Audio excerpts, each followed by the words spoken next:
श्रीमदानंदतीर्थ भगवत्पादाचार्य गुरुभ्यो नमः। आपादमौलिपर्यन्तं गुरूणाम् आकृतिं स्मरेत् तेन विघ्नाः प्रणश्यन्ति सिद्ध्यन्ति च मनोरथाः। योऽन्तः प्रविश्य मम वाचमिमां प्रसुप्तां सञ्जीवयत्यखिलशक्तिधरस्वधाम्ना अन्यांश्च हस्तचरणश्रवणत्वगादीन् प्राणान् नमो भगवते पुरुषाय तुभ्यम्। उग्रं वीरं महाविष्णुं ज्वलन्तं सर्वतोमुखं नृसिंहं भीषणं भद्रं मृत्युं नमाम्यहम्। अपरमं भङ्गरहितं अजडं विमलं सदा आनन्दतीर्थमतुलं भजे तापत्रयापहम्। नमोऽस्तु तात्विका देवाः विष्णुभक्तिपरायणाः धर्ममार्गे प्रेरयन्तु भवन्तः सर्वैव हि। यस्य वाक्कामधेनुर्नः कामितार्थान् प्रयच्छति सेवेतं जययोगीन्द्रम् कामवाञ्छितं सदा। शुकेन शान्त्या दिशु वाङ्मयेषु व्यासेन धैर्यमृदुनोपमेयम् मनोजडित्यां मनसा विपत्य रघुत्तमाख्यं सुगुरुं नमामि।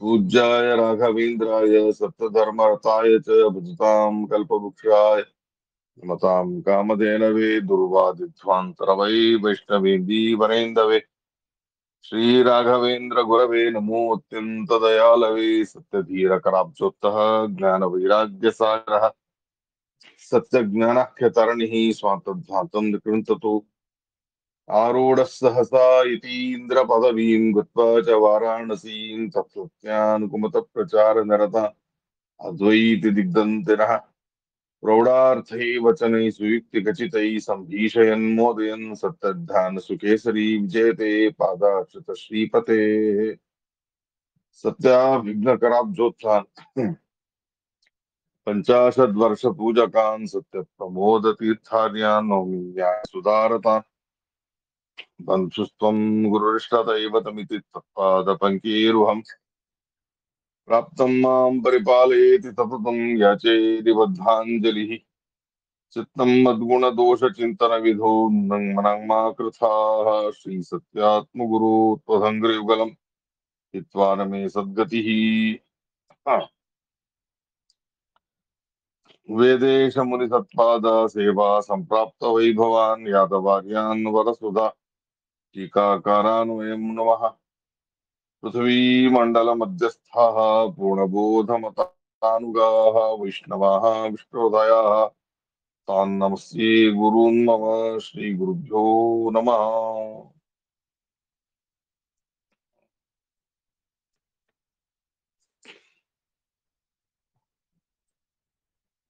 ప్రతి ఒక్క బ్రాహ్మణుని జీవనములో షోడశ సంస్కారాలు అనేవి చాలా ముఖ్యమైనవి. వాటికి శాస్త్రీయంగా ఎంతో మహత్వాన్ని కూడా చెప్పి ఉన్నారు. కానీ షోడశ సంస్కారాల్లో ఒకటైనటువంటి ఉపనయన సంస్కారం అనేది అది చాలా ముఖ్యమైనటువంటిది బ్రాహ్మణుని జీవనములో. ఎందుకు అంటే సామాన్యంగా బ్రాహ్మణునికి ఒక పేరు కూడా ఉంది, ద్విజ అని అంటారు. మొత్తానికి ఉపనీతులు అయ్యే అధికారం ఎవరికైతే ఉందో, ఉపనయనాన్ని చేయించుకునే అధికారం ఎవరికైతే ఉందో వాళ్ళందరినీ కూడా ద్విజ ద్విజ అని అంటారు. ద్విజ అంటే ఏమిటి? ద్వివారం జాయతే, రెండు మార్లు పుడతాడు కాబట్టి ద్విజ అని అభిప్రాయం. అలా మనం మొట్టమొదలుగా తల్లి గర్భము నుండి జన్మను పొందుతాం. అలా తల్లి గర్భము నుండి జన్మించే సందర్భంలో మన చేతిలో ఏది ఉండదు. నక్షత్ర బలం కానివ్వండి, ముహూర్త బలం కానివ్వండి, ఇంకేదైనా సరే అది కేవలం భగవత్ ఇచ్ఛకు అనుగుణంగా, మన యొక్క కర్మలకు అనుగుణంగా మనం ఎక్కడ పుట్టాలో అక్కడ పుట్టడం అనేది జరుగుతుంది, ఎప్పుడు పుట్టడం అనేది జరుగుతుంది.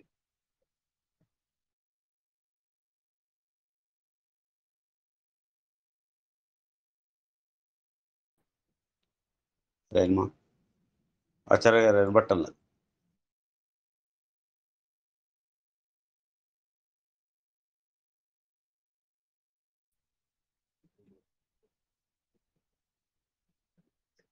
ఇప్పుడు వినిపిస్తుందా ఆంధ్రావు గారు? సార్ వినిపిస్తుంది. అదేదో కొంచెం నెట్వర్క్ ప్రాబ్లం డిస్కనెక్ట్ అయిందండి. ఇప్పుడు క్లియర్ గా ఉందిగా? రికార్డు పాస్ చేశారా? చూసారా? అవుతాను. సరే సరే సరే. బై ఛాన్స్ ఏదైనా ప్రాబ్లం ఉంటే చెప్పండి, ఇబ్బంది ఏం లేదు. సరే. సామాన్యంగా తల్లి గర్భములో జన్మను పొందేటటువంటి సందర్భంలో ఏ ముహూర్తంలో పుట్టాలో, ఏ నక్షత్రంలో పుట్టాలో అనేది మన చేతిలో ఉండదు. కొంతమంది డాక్టర్ల సలహా మీద ఓ 2-3 రోజులు అటు ఇటుగా ఉన్నప్పుడు కొన్ని నక్షత్రాలకు సంబంధించి పునర్వసు నక్షత్రం రోజు పుట్టేట్టు సర్జరీ చేయించుకొని జన్మని పొందడం అనేది కూడా జరుగుతుంది. అలా కృత్రిమంగా మనం భూమి మీద పుట్టడం అనేది కాదు. సహజంగా మనం ఎప్పుడు జన్మించాలో ఆ సందర్భంలో జన్మించేటటువంటి నక్షత్రం, దాని ప్రభావం అనేది మనకు చాలా ముఖ్యంగా ఉంటుంది. అంత మాత్రమే కాదు, తల్లి గర్భంలో ప్రవేశించిన నక్షత్రం కూడా ఎంతో ముఖ్యమైనటువంటిదై ఉంటుంది. మనం పురాణ ఇతిహాసాల్లో ఈ విషయంలో ఎన్నో కథలని వింటాం. హిరణ్యకశిప, హిరణ్యాక్ష మొదలైన వాళ్ళు కశ్యప ప్రజాపతి దితిదేవి గారి కుమారులు. దితిదేవి గారి గర్భంలో ప్రవేశించిన ముహూర్తం, వారు ప్రవేశించిన ముహూర్తమే సరిగ్గా లేదు. అలాంటి ఆ సంధ్యాకాలంలో, నిషిద్ధమైన కాలంలో తల్లిగారి గర్భంలో ప్రవేశించేటటువంటి పరిస్థితి వారికి రావడం జరిగింది. కాబట్టి మనం కృత్రిమంగా సర్జరీ లాంటివి చేసుకొని మంచి నక్షత్రంలో నా కుమారుడు పుట్టాలి అని అనుకున్నంత మాత్రాన అది మన విధానం అని అవ్వదు, మన విధి అని అవ్వదు. తల్లిగారి గర్భంలో ఎప్పుడు ప్రవేశించాము అన్నది మన చేతిలో లేదు. అదే చాలా ముఖ్యమైనటువంటిదై ఉంటుంది. ఇక 9 మాసాలు మోసిన తర్వాత ప్రసవమైన సందర్భంలో మనం జన్మని పొందేటటువంటి సందర్భము కూడా సహజమైన ప్రక్రియలో చూస్తే మనం ఎప్పుడు పుడతాము అనేది కూడా మన చేతిలో ఉండదు.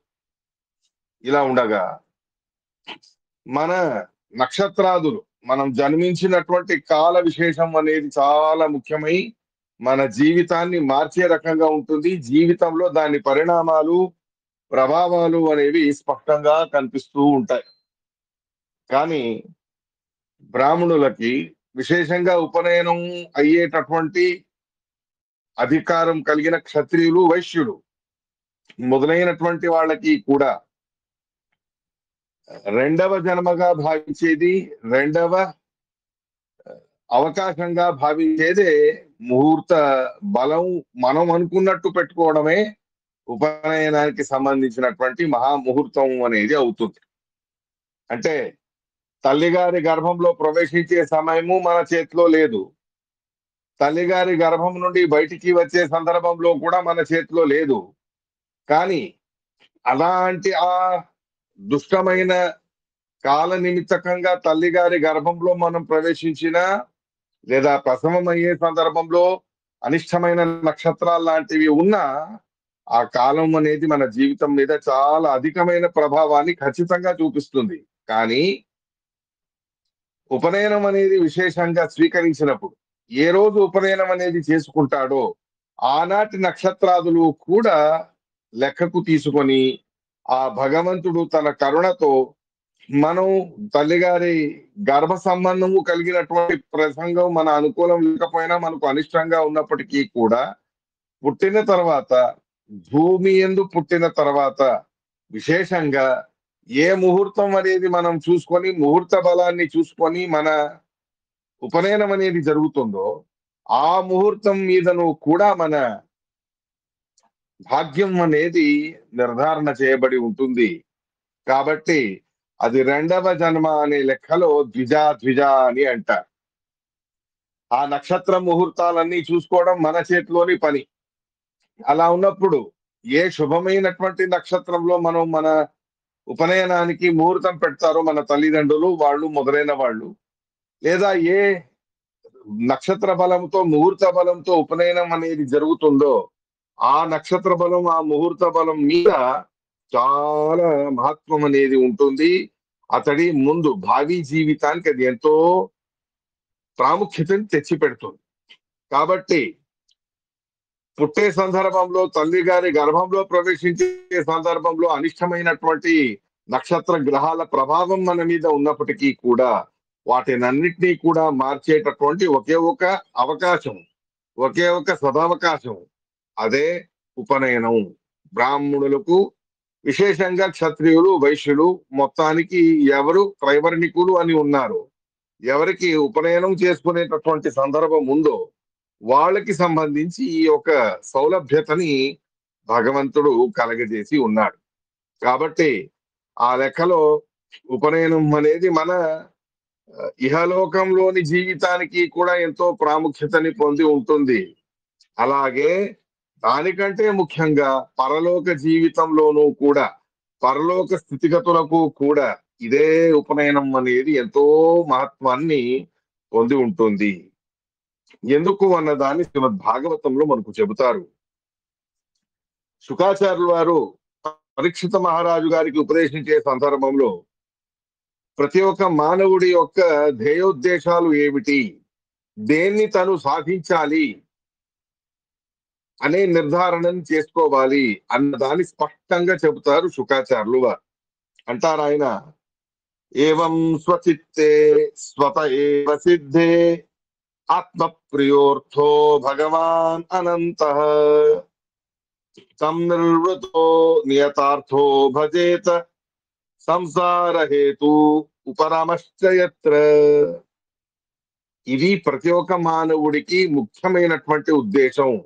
తను మానవుడిగా జన్మించడానికి చాలా ముఖ్యమైనటువంటిది ఇదే, ప్రాముఖ్యతని పొందినటువంటి ఉద్దేశం ఇదే, తను సాధించవలసింది అన్న దాన్ని స్పష్టంగా చెప్తారు శుకాచార్యులు వారు. అదేమిటి అన్న దాన్ని స్పష్టీకరణ చేస్తాను. కానీ దానికంటే ముందు మానవులుగా పుట్టడం అనేదే ఒక మహాభాగ్యం అనేది ముందు మనం తెలుసుకోవాలి. ప్రతి ఒక్క జీవికి కూడా జనన మరణాలు అనేవి సిద్ధమైనటువంటివే. జాతస్య హి ధ్రువో మృత్యు ధ్రువం జన్మ మృతస్య చ తస్మాత్ అపరిహార్యర్తే నత్వం శోచితుం అర్హసి. శ్రీకృష్ణ పరమాత్ముడు స్పష్టంగా చెప్పి ఉన్నాడు, ఎవడు జన్మించాడో వాడు మరణించడం అనేది కూడా జరుగుతుంది, ఎవడు మరణించాడో వాడు జన్మించడం అనేది కూడా ఖచ్చితంగా జరుగుతుంది. మోక్ష ప్రాప్తి అయిన తర్వాతనే అది ఆగుతుందే తప్ప, ఈ జనన మరణ చక్రం అనేది మోక్ష ప్రాప్తి తర్వాతనే ఆగుతుందే తప్ప మోక్షానికి ముందు ఈ జనన మరణ చక్రం అనేది ఆగేటటువంటిది కాదు. ఇలా ఉండగా ఇటువంటి అద్భుతమైనటువంటి ఎన్నో రకాల యోనులు, ఎన్నో రకాల శరీరాలు, ఎన్నో రకాల ప్రాణుల వలె మనం పుట్టడం అనేది జరుగుతుంది. కానీ ఒక్కసారి మానవుడిగా పుట్టాలి అంటే, త్రైవర్ణికులు పక్కన పెట్టండి, త్రైవర్ణికులు కాకుండా మొత్తానికి మానవుడిగా పుట్టాలి అని అయితే ఆ ఒక్కసారి మానవ జన్మ లభించడానికి మనం ఎన్ని జన్మలు వేచి ఉండాలి అన్న దాన్ని శాస్త్రం స్పష్టంగా చెబుతుంది. తత్రాపి జన్మ శతకోటిషు మానుషత్వం అని. శతకోటి, 100 కోట్లు, 100 కోట్ల జన్మల దాకా మనకు మానవ జన్మ అనేది దొరకదు. 100 కోట్ల జన్మలు ఏవేవో యోనులలో పురుగుల్లాగా, పక్షుల్లాగా, వృక్షాల్లాగా, క్రిమికీటకాల్లాగా మనం పుట్టడం అనేది జరుగుతుంది. అలాంటిది 100 కోటి జన్మలు గడిచిన తర్వాత ఒక్కసారి మానవుడిగా పుట్టే అవకాశాన్ని ఇస్తాడు భగవంతుడు. కాబట్టి మానవ జన్మ అనేది చాలా దుర్లభమైనది అనేది ముందు మనం తెలుసుకోవాలి. శ్రీమద్ ఆచార్యుల వారి సిద్ధాంతం, దాసుల వారి కీర్తన చాలా స్పష్టంగా ఈ విషయాలన్నీ చెబుతారు.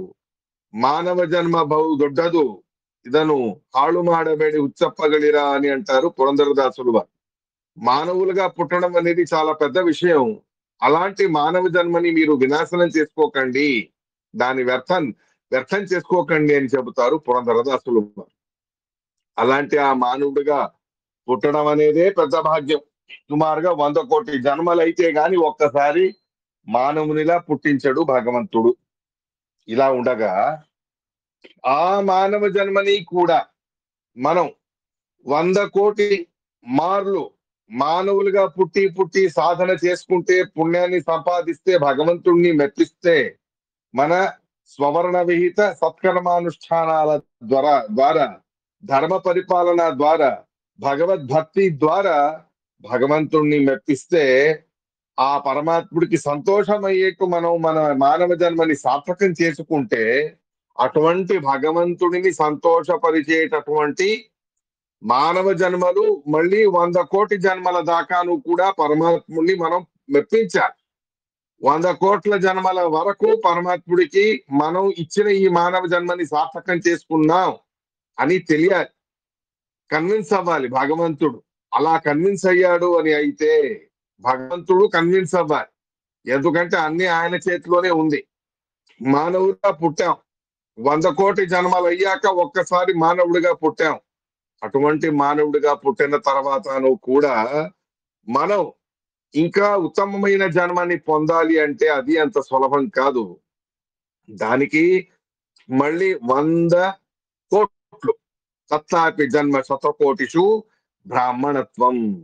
మానవుడిగా పుట్టి 100 కోటి జన్మలు మనం సార్థకం చేసుకున్నాము అంటే, భగవంతుడు మెచ్చుకునే రకంగా మనం జీవితాన్ని సాగించాము అని అంటే, మానవుడిగా పుట్టి చేయవలసినటువంటి ధర్మ పరిపాలన, ధర్మ ఆచరణ, స్వవర్ణ విహిత కర్మానుష్ఠానం, భగవద్భక్తి లాంటివన్నీ చేసుకుంటూ వెళితే దానికి సంతోషించిన భగవంతుడు మనకు ఒక్కసారి 100 కోట్ల జన్మలు మానవుల జన్మలుగా గడిచిన తర్వాత, మానవులుగా 100 కోటి జన్మలు మనం సార్థకం చేసుకున్నాక ఒక్కసారి బ్రాహ్మణుల్లా జన్మించే అవకాశాన్ని ఇస్తాడు భగవంతుడు.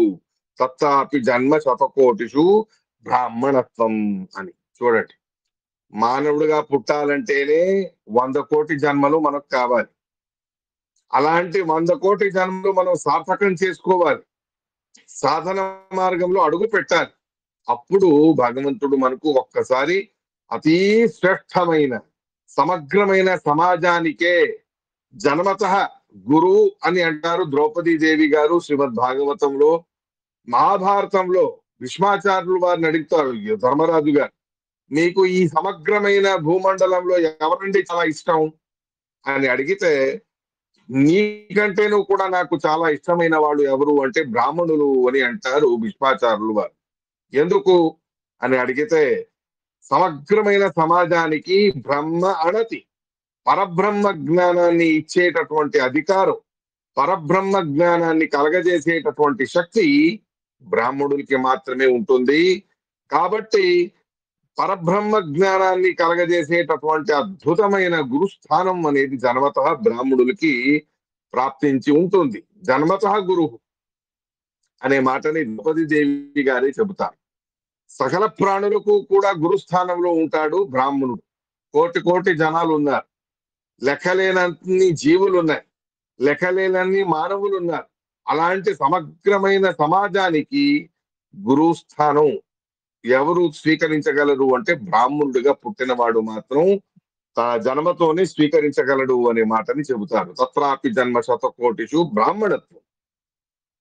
అలాంటి ఆ బ్రాహ్మణ జన్మలో ఏమిటి చాలా విశేషంగా ఉండేది, అద్భుతంగా అని అడిగితే, బుద్ధి శక్తి, వివేక శక్తి, అత్యంత అధికమైన బుద్ధి శక్తి, అత్యంత అధికమైన వివేక శక్తి, అత్యంత సులువుగా భగవంతుడి జ్ఞానాన్ని సంపాదించేటటువంటి శక్తి బ్రాహ్మణుడికి మాత్రమే విశేషంగా ఉంటుందే తప్ప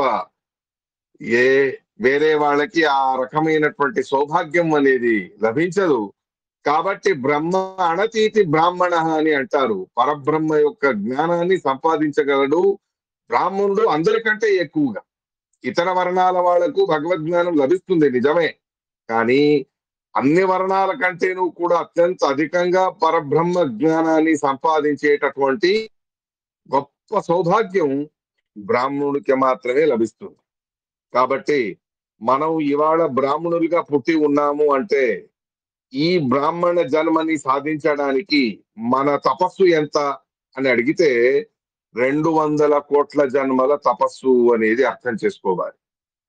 తత్లాపి జన్మ శతకోటిషు బ్రాహ్మణత్వం అని.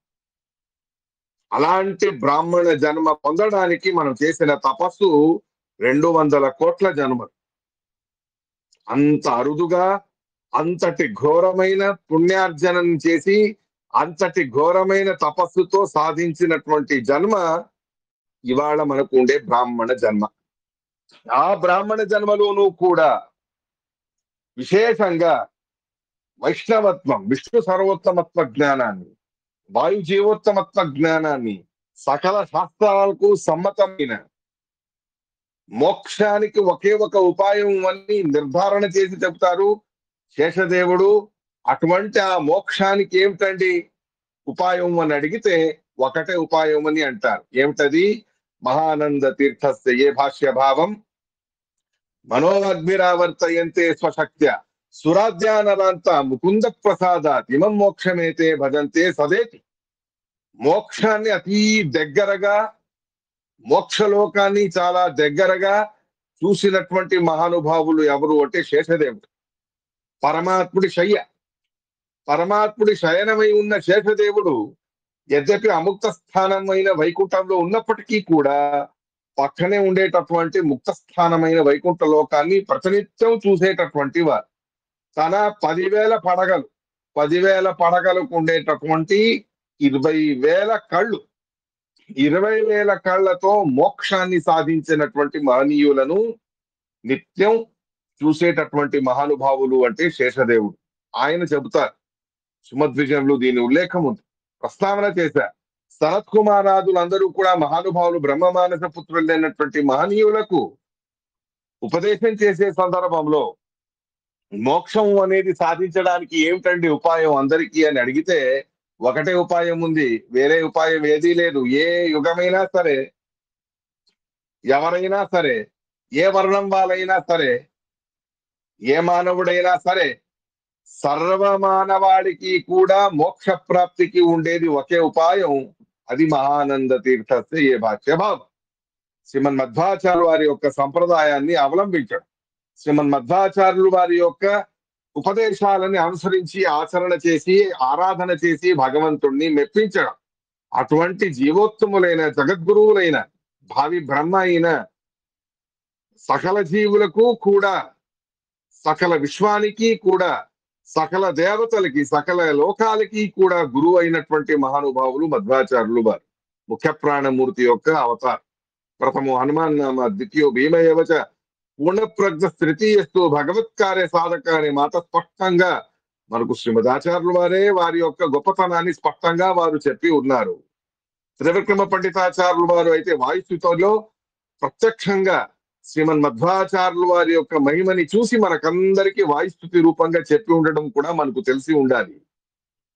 ప్రత్యక్షంగా బద్రీ అనబడే మహాక్షేత్రం, మన భారతదేశానికి ఆరాధ్య దైవమైన బద్రీనారాయణుడు, మన భారతదేశానికి భరతఖండానికి ఆరాధ్య దైవమైనటువంటి బద్రీనారాయణుడిని దర్శించడానికి బద్రీకి వెళ్లారు ముఖ్య ప్రాణమూర్తి అవతారమైన మధ్వాచార్యులు వారు. వెంట శిష్య సమూహం కూడా ఉంది. అటువంటి శిష్య సమూహంలో ఒకరు త్రివిక్రమ పండితాచార్యులు వారు.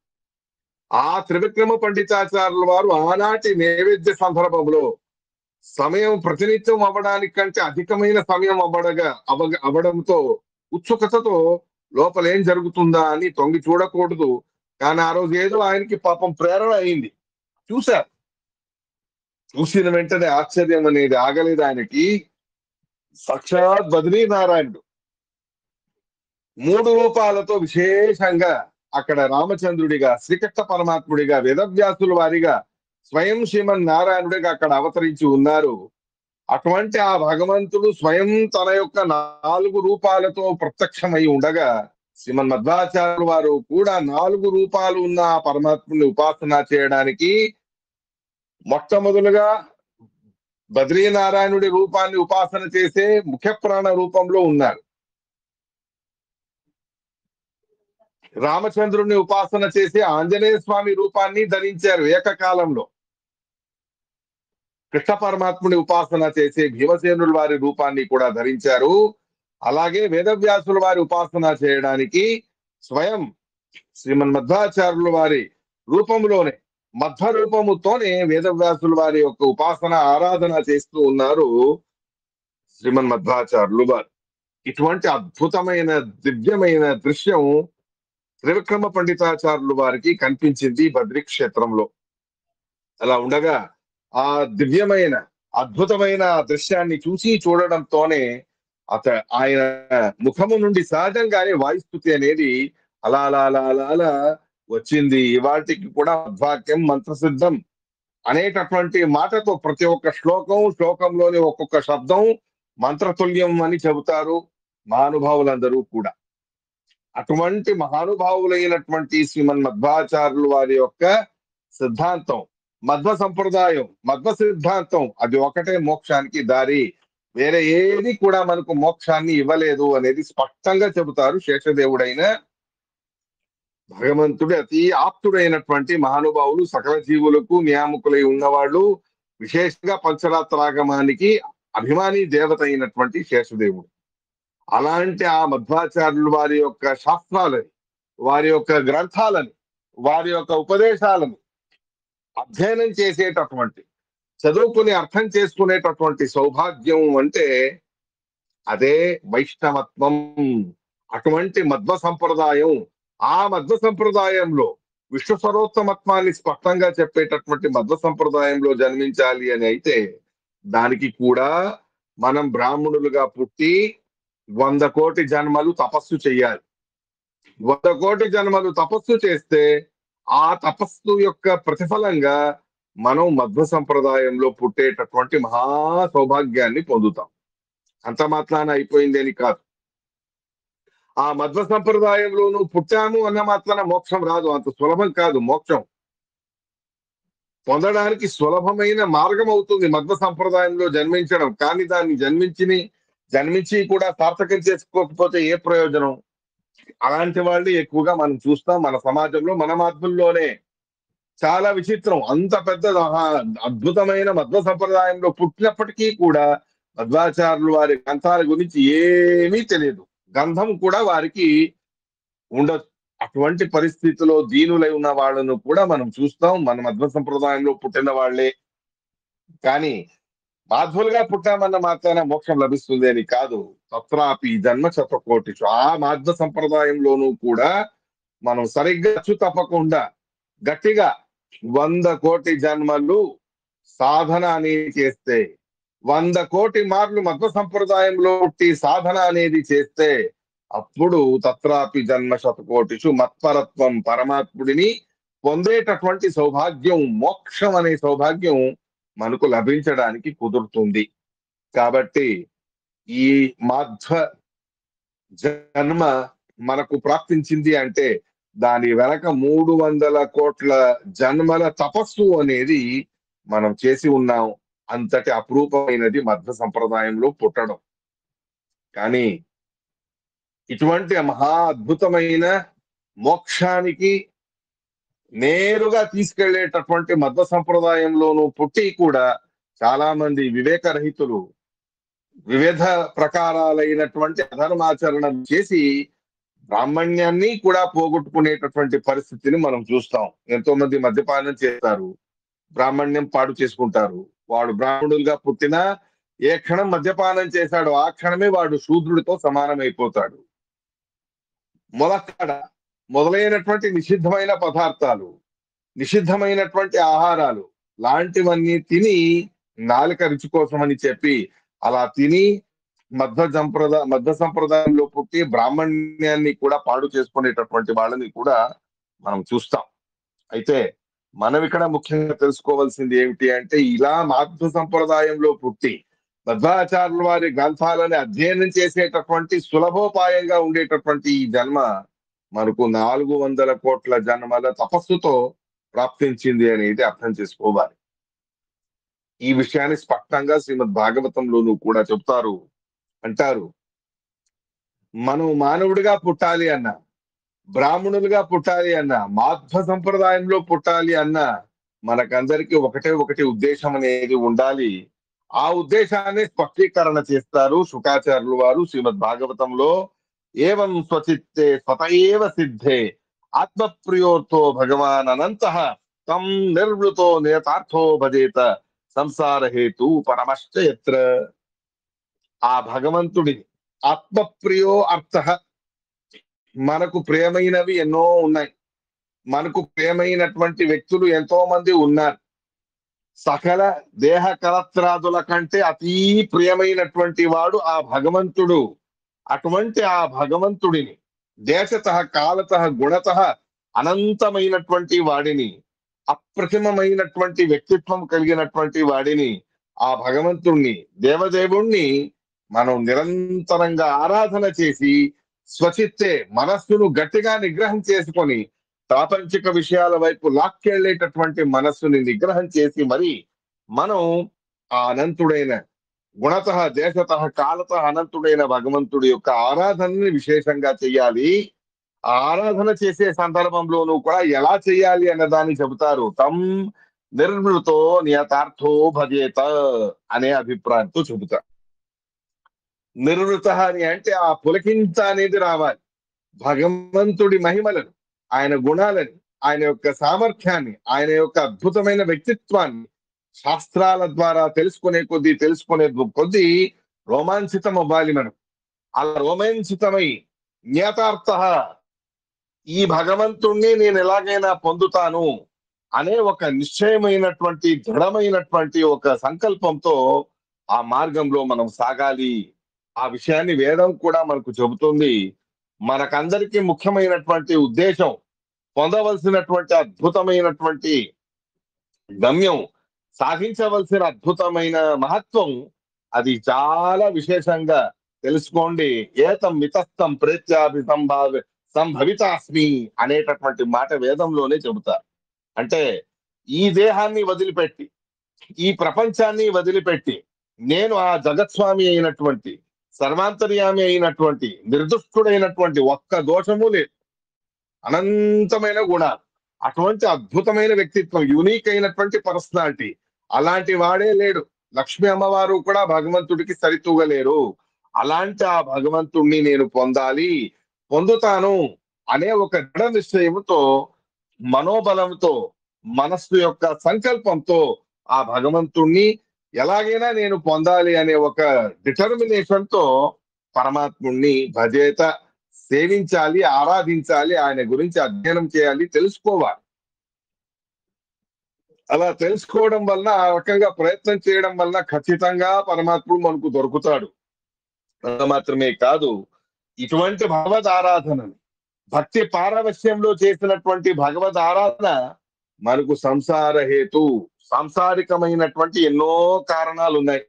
నానా విధాలుగా అజ్ఞానం, అన్యథా జ్ఞానం, సకామ కర్మలు మొదలైనటువంటివన్నీ మనకు సంసారాన్ని తెచ్చిపెట్టాయి. అటువంటి భయంకరమైన ఈ సంసారం అనబడే ఒక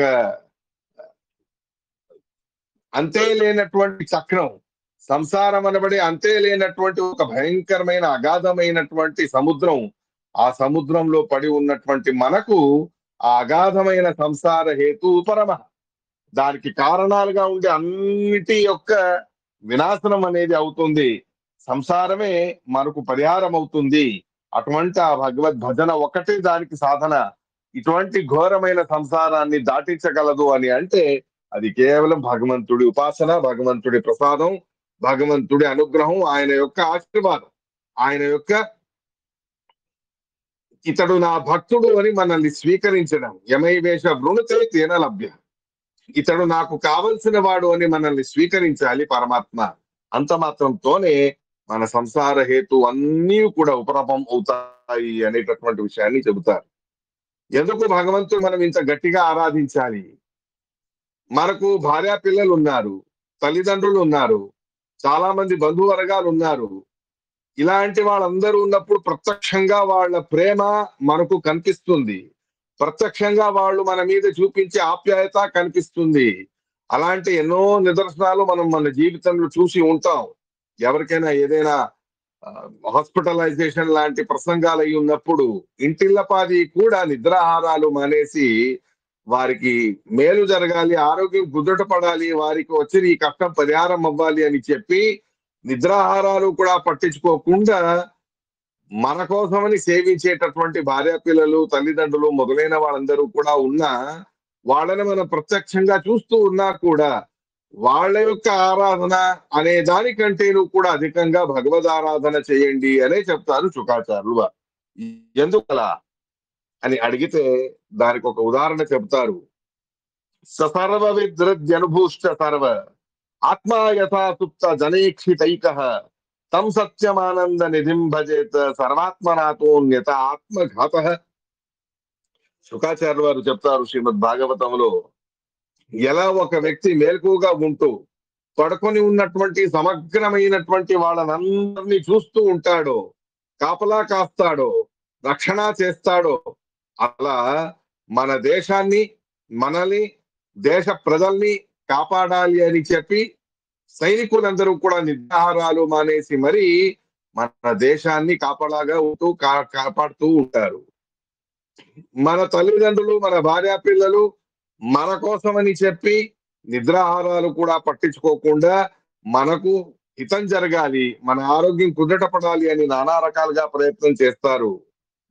అలాంటి వాళ్ళందరూ చేసే ప్రయత్నం కంటే అత్యంత అధికమైన ప్రయత్నం భగవంతుడు మన కోసం అంతటి ఆప్యాయతతో, అంతటి ప్రేమతో, మన మీద అంతటి యొక్క అపేక్షతో భగవంతుడు మనల్ని కాపాడుతూ ఉంటాడు.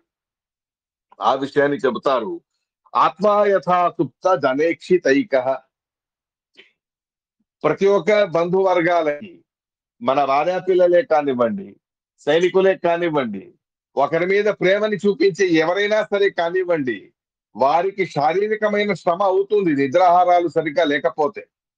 అలాంటి శారీరకమైన శ్రమని కూడా లెక్క చేయకుండా, శారీరకమైన ఇబ్బందులు కూడా లెక్క చేయకుండా తమ వాళ్ళ కోసమని కష్టపడతారు కదా. ఎందుకు?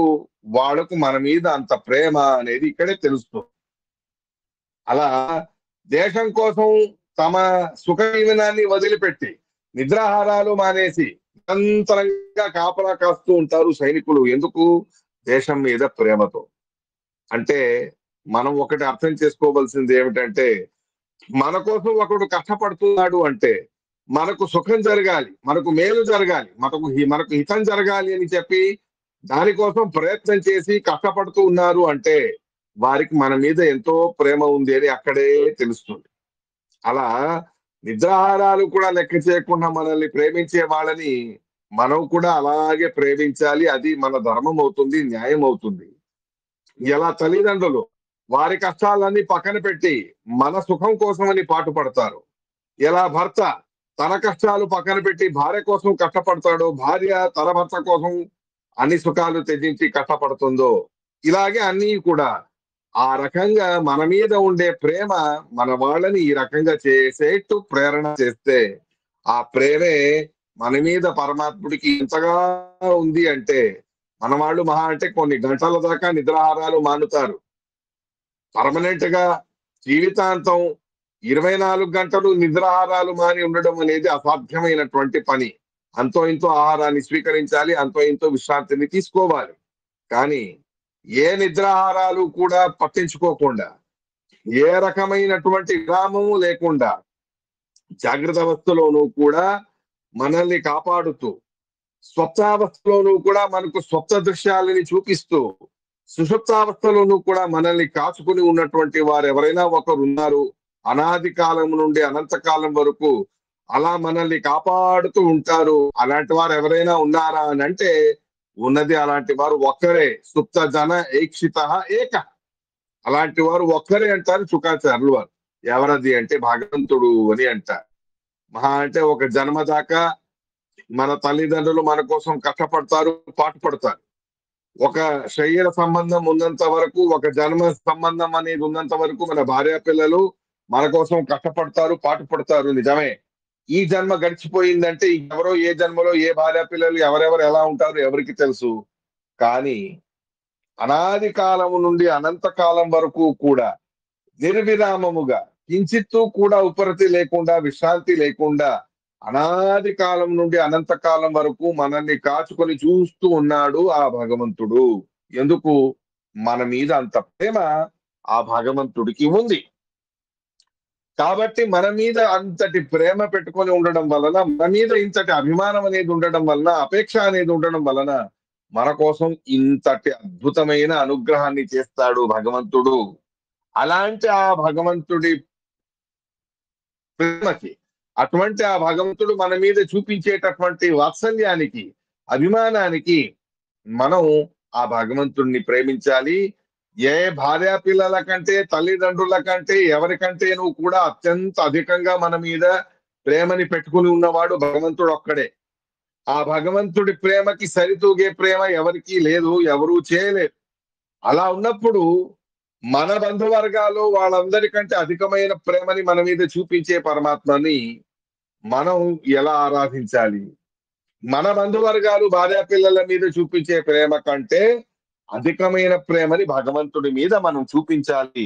దాన్నే భక్తి అని అంటారు. అలా ఆ దేవదేవుడి కోసం అని చెప్పి మనం ఇంత కూడా చేయకపోతే ఏమవుతుంది? ఆత్మఘాత, మనకే మనం అనిష్టాల్ని తెచ్చుకున్నట్టు అవుతుంది. మన భక్తి అనేది చేయకుండా ఉండడం వలన, స్వామి అయిన పరమాత్మని ఆరాధన చేయకుండా ఉండడం వలన, మనల్ని ప్రేమించే దేవదేవుణ్ణి ప్రేమించకుండా ఉండడం వలన ఘోరమైనటువంటి నరకాన్ని మనమే పొందడం అనేది జరుగుతుంది. అలా అని చెప్పి భగవంతుడికి మన మీద అంతటి అగర్వం ఉంది, అంతటి ప్రేమ ఉంది, మన కోసం మన వాళ్ళ కంటే అధికమైన ప్రయత్నం, అధికమైనటువంటి శ్రమ అనేది భగవంతుడు చూపిస్తాడు, చేస్తాడు, అన్ని నిజమే. అలా అని చెప్పి మన వాళ్ళలాగా హైరాణ అయిపోవడం, అలసిపోవడం లాంటిది మాత్రం భగవంతుడి విషయంలో జరగదు. అది విచిత్రమైనటువంటి వ్యక్తిత్వం. అనాది కాలంగా అనంత కాలం వరకు నిద్రాహారాలు లేకున్నాను కూడా భగవంతుడికి ఏ కష్టము అనేది కూడా లేదు. సర్వవిధ సర్వ జీవులకు సర్వాంతర్యామిగా ఉంటూ అందరికంటే దగ్గరగా మనకు ఉండేవాడు అంటే భగవంతుడే అని అంటారు. శరీరానికి దగ్గరగా మన భార్య పిల్లలు ఉంటారు, మన ఇంటికి దగ్గరగా మన స్నేహితులు ఉంటారు, మన బంధువర్గాలు ఉంటారు. మహా అంటే శరీరానికి దగ్గరగా ఉంటారు లేదా ఇంటికి దగ్గరగా ఉంటారు అంతే తప్ప మనకు దగ్గరగా ఉండేటటువంటి వాళ్ళు ఎవరైనా ఉన్నారంటే అది భగవంతుడు ఒక్కడే. అందుకే అంటారు సర్వవిధ హృద్యనుభూష్ట సర్వ, సర్వోత్తముడైన పరమాత్మ ఆయన అంత దగ్గరగా మనకు ఉండేవారు ఇంకెవ్వరూ కూడా లేరు. మనం మన హృదయంలో ఉంటే ఆ హృదయం లోపల మన భార్య పిల్లలు ఎవరు రారుగా, కానీ భగవంతుడు మాత్రం ఆ హృదయంలోనూ కూడా ఉంటాడు. అటువంటి ఆ దేవదేవుడైన భగవంతుడు సర్వాంతర్యామిగా ఉంటూ అందరికంటే దగ్గరగా మనకు ఉండేటటువంటి పరమాత్మ, ఒక దోషం కూడా ఆయనకి లేదు. అనంతమైన ఆనందం అనేది ఆయనకి ఉన్నది. ఎలా కావాలంటే అలా ఉండగలడు. సర్వోత్తముడైనటువంటి వాడు మనలందరినీ ఆత్మ తన వాళ్ళగా స్వీకరిస్తాడు. అటువంటి దేవదేవుని భజేత, భజన చేయండి, ఆరాధన చేయండి, ధ్యానం చేయండి, ఉపాసన చేయండి, ఆయన గురించి చదువుకోండి, తెలుసుకోండి. అది చేయకపోతే మాత్రం ఖచ్చితంగా నరక ప్రాప్తి అనేది అవుతుంది అనేది స్పష్టంగా చెప్తారు శుకాచార్యులు వారు. అయితే ఈ భాగవత శ్లోకానికి ఉపనయనానికి ఏమిటి సంబంధం అని మీకు అందరికీ అనిపిస్తుంది. దానికే చెప్తా. ఉపనయనం అంటే ఏంటి? మా ఇంట్లో పద్ధతి ఉందండి, జంజం వేయడం, ఏదో ఒక ట్రెడిషనల్ ఫంక్షన్, రిలీజియస్ ఫంక్షన్, ఎలా వివాహం ఒక ఫంక్షను, ఎలా వేరే వేరే కార్యక్రమాలు, పుట్టినరోజు లాంటివన్నీ ఒక ఫంక్షను, అలా ఉపనయనం అనేది కూడా ఒక ఫంక్షను. అలా చెయ్యాలి, చేస్తున్నాం అనే రకంగానే 99.99% జనాలకి వాళ్ళ యొక్క ఆలోచన విధానం అనేది అలా ఉంది. కానీ తెలుసుకోండి, ఉపనయన అనే శబ్దానికేనే చాలా స్పష్టంగా దానికి ఉపనయనం అంటేనే ఉప అనే శబ్దానికి సమీపము అని అర్థం. సమీపానికి తీసుకెళ్ళాలి. ఎవరి సమీపానికి తీసుకెళ్ళాలి అంటే గురువులకు సమీపంగా తీసుకెళ్ళాలి. తత్వజ్ఞానాన్ని, భగవద్ జ్ఞానాన్ని కలగజేసే గురువులకి సమీపంగా తీసుకెళ్లేటటువంటి విధి ఉంది కదా, ఆ విధిని ఉపనయనం అని అంటారు. అక్షవర్షం బ్రాహ్మణం ఉపనయీత తాం అధ్యాయీత, 8 సంవత్సరాల వయస్సులో ఉపనయనం చేసేయాలి. అధ్యాపయీత, అటువంటి ఉపనయనం చేయించడం మాత్రమే కాదు, గురువుల ద్వారా విశేషంగా అతడికి శాస్త్రజ్ఞానం, భగవద్జ్ఞానం అనేది కలిగేట్టు చెయ్యాలి. అదే ముఖ్యమైనటువంటి ఉద్దేశం ఉపనయనానికి ఉంది అనేది అర్థం చేసుకోవాలి. అయితే గురువుల సమీపానికి వెళ్ళేటటువంటి ఒక సందర్భాన్ని ఉపనయనం అని అంటారు. గురువులు అంటే ఎవరు? లౌకికమైన విద్యలు చెప్పేవాళ్ళని గురువులుగా చెప్పుకోవడానికి లేదు. భగవద్జ్ఞానాన్ని ఇచ్చేవాళ్ళని గురువులు అని అంటారు శాస్త్రంలో స్పష్టంగా.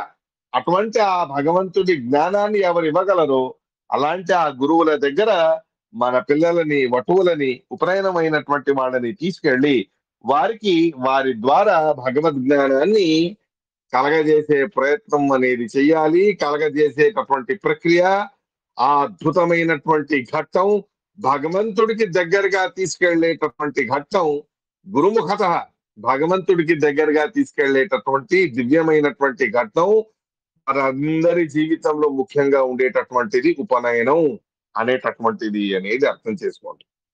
ఇప్పటిదాకా భాగవతంలో నేను చెప్పానుగా, భగవత్ ప్రాప్తియే మనకు ముఖ్య ఉద్దేశం. కోట్లు సంపాదించాను, సొంత ఇల్లు కట్టుకున్నాను, పిల్లల పెళ్లిళ్ళు చేశాను, మనుమళ్ళని చూసుకున్నాను, అవన్నీ అవుతాయి. అవన్నీ చేస్తా. కానీ అవే పెద్ద గోల్స్ పెట్టుకొని, వాటినే పెద్ద ఉద్దేశాలుగా పెట్టుకొని, వాటినే సాధించాలి అని అనుకుని చాలా మంది అవే చేస్తారే తప్ప ముఖ్యంగా మనం సాధించవలసింది అది కాదు. ముఖ్యంగా మనం సాధించవలసింది ఇదే. ప్రేత్య అభిసంభవితాస్మి.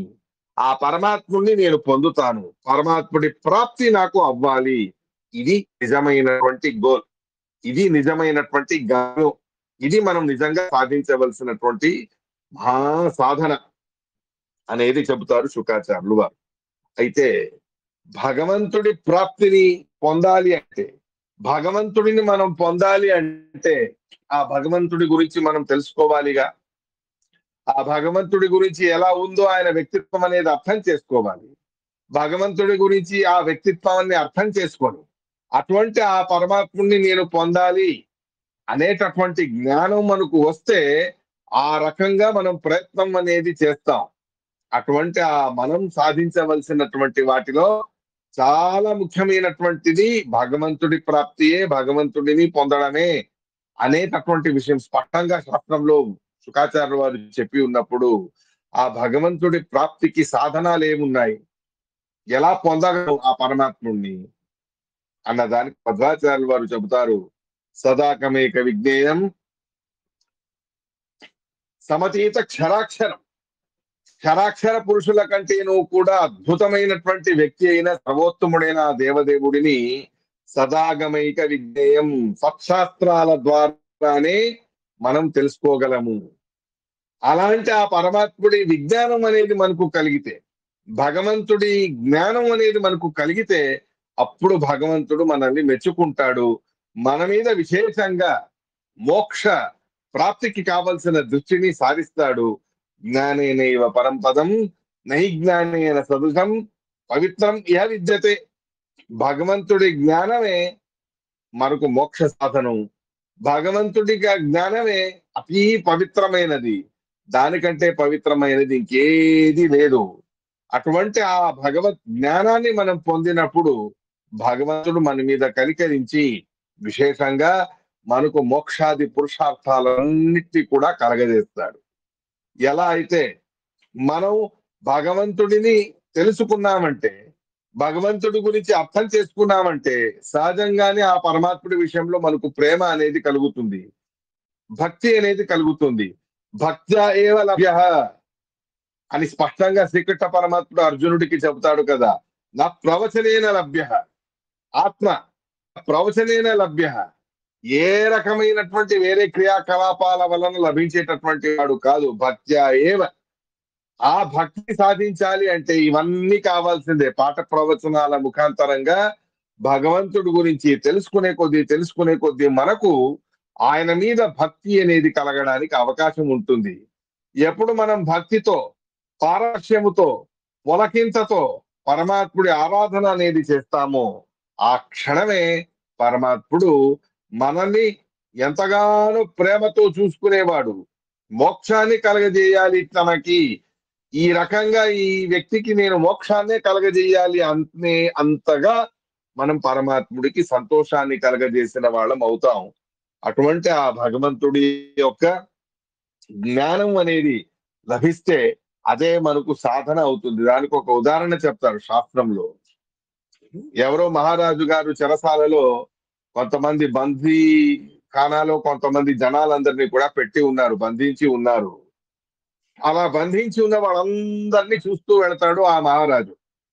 కానీ అలాంటి వాళ్ళలో ఒక్క వ్యక్తి మాత్రం ఎంతో భక్తితో, ఎంతో ప్రేమతో తను చేసిన తప్పులన్నిటినీ కూడా పశ్చాత్తాపాన్ని పొంది, అయ్యో ఇలాంటి పొరపాటు చేశానే, ధార్మికుడైన రాజుగారికి మనస్సులో కష్టం పెట్టానే, నేను చేసిన ఈ నీచ క్రియ వలన, పాప క్రియ వలన, తప్పుడు క్రియ వలన మహారాజు గారికి మనస్సుకి బాధ కలిగిందే అని చెప్పి పశ్చాత్తాప బుద్ధితో తను చేసిన దాన్ని మళ్ళీ చేయకూడదు అనే దృఢ నిశ్చయంతో, పశ్చాత్తాప భావముతో, ప్రేమతో, భక్తితో రాజుగారిని గౌరవంతో మనం చూస్తే ఆ దృష్టి రాజుగారి కళ్ళకు కనిపించింది అంటే, రాజుగారి ఎదురుగా మనం అలా కనిపించాము అంటే ఆ క్షణమే బంధ విమోచనం అనేది చేసేస్తాడు మహారాజు. మనం నోటితో మాట్లాడేటటువంటి మాటల కంటే ఎంతో ఎక్కువగా భావాలన్నీ చెప్పేది మన కళ్ళే. దానికి వాల్మీకి రామాయణంలో ఎన్నో నిదర్శనాలు చెబుతారు.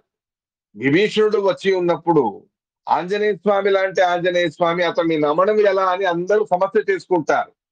అతడు నోటితో చెప్పేది అబద్ధమై ఉండవచ్చు కదా అని అంటారు. నోటిని ఎవరు నమ్మన్నారు మిమ్మల్ని అని అంటారు ఆంజనేయ స్వామి. మళ్ళీ ఎలా? అతడి ముఖములో ఉండే భావములు, కళ్ళల్లో ఉండే భావన మొదలైనవన్నీ స్పష్టంగా తెలుస్తాయి. నోరు అబద్ధం చెప్పగలదు, కళ్ళు అబద్ధం చెప్పదు. కాబట్టి ఆయన కళ్ళని పరిశీలిస్తే అతడు ఎంతటి భక్తి భావంతో రామచంద్రుడి దగ్గర వచ్చాడో తెలుస్తుంది అని విభీషణుణ్ణి స్వాగతించినటువంటి వారు ఆంజనేయ స్వామి. అది మన నిత్య జీవితంలోనూ కూడా కొన్ని నోటితో చెప్పకుండా కళ్ళతో సైగ చేసినంత మాత్రాన అర్థం చేసుకునేటటువంటి భార్య పిల్లలు ఉంటారు, కొంతమందికి భర్త కూడా ఉంటాడు. అలా మాట్లాడకుండా కేవలం కళ్ళతో సైగ చేసినంత మాత్రాన, కళ్ళతో భావాలని తెలిపినంత మాత్రాన అర్థం చేసుకునే వ్యక్తులనే మనం చుట్టూ ఉండే వాళ్ళలోనే చూస్తాం ఆ రకమైనటువంటి ఒక వ్యక్తిత్వం.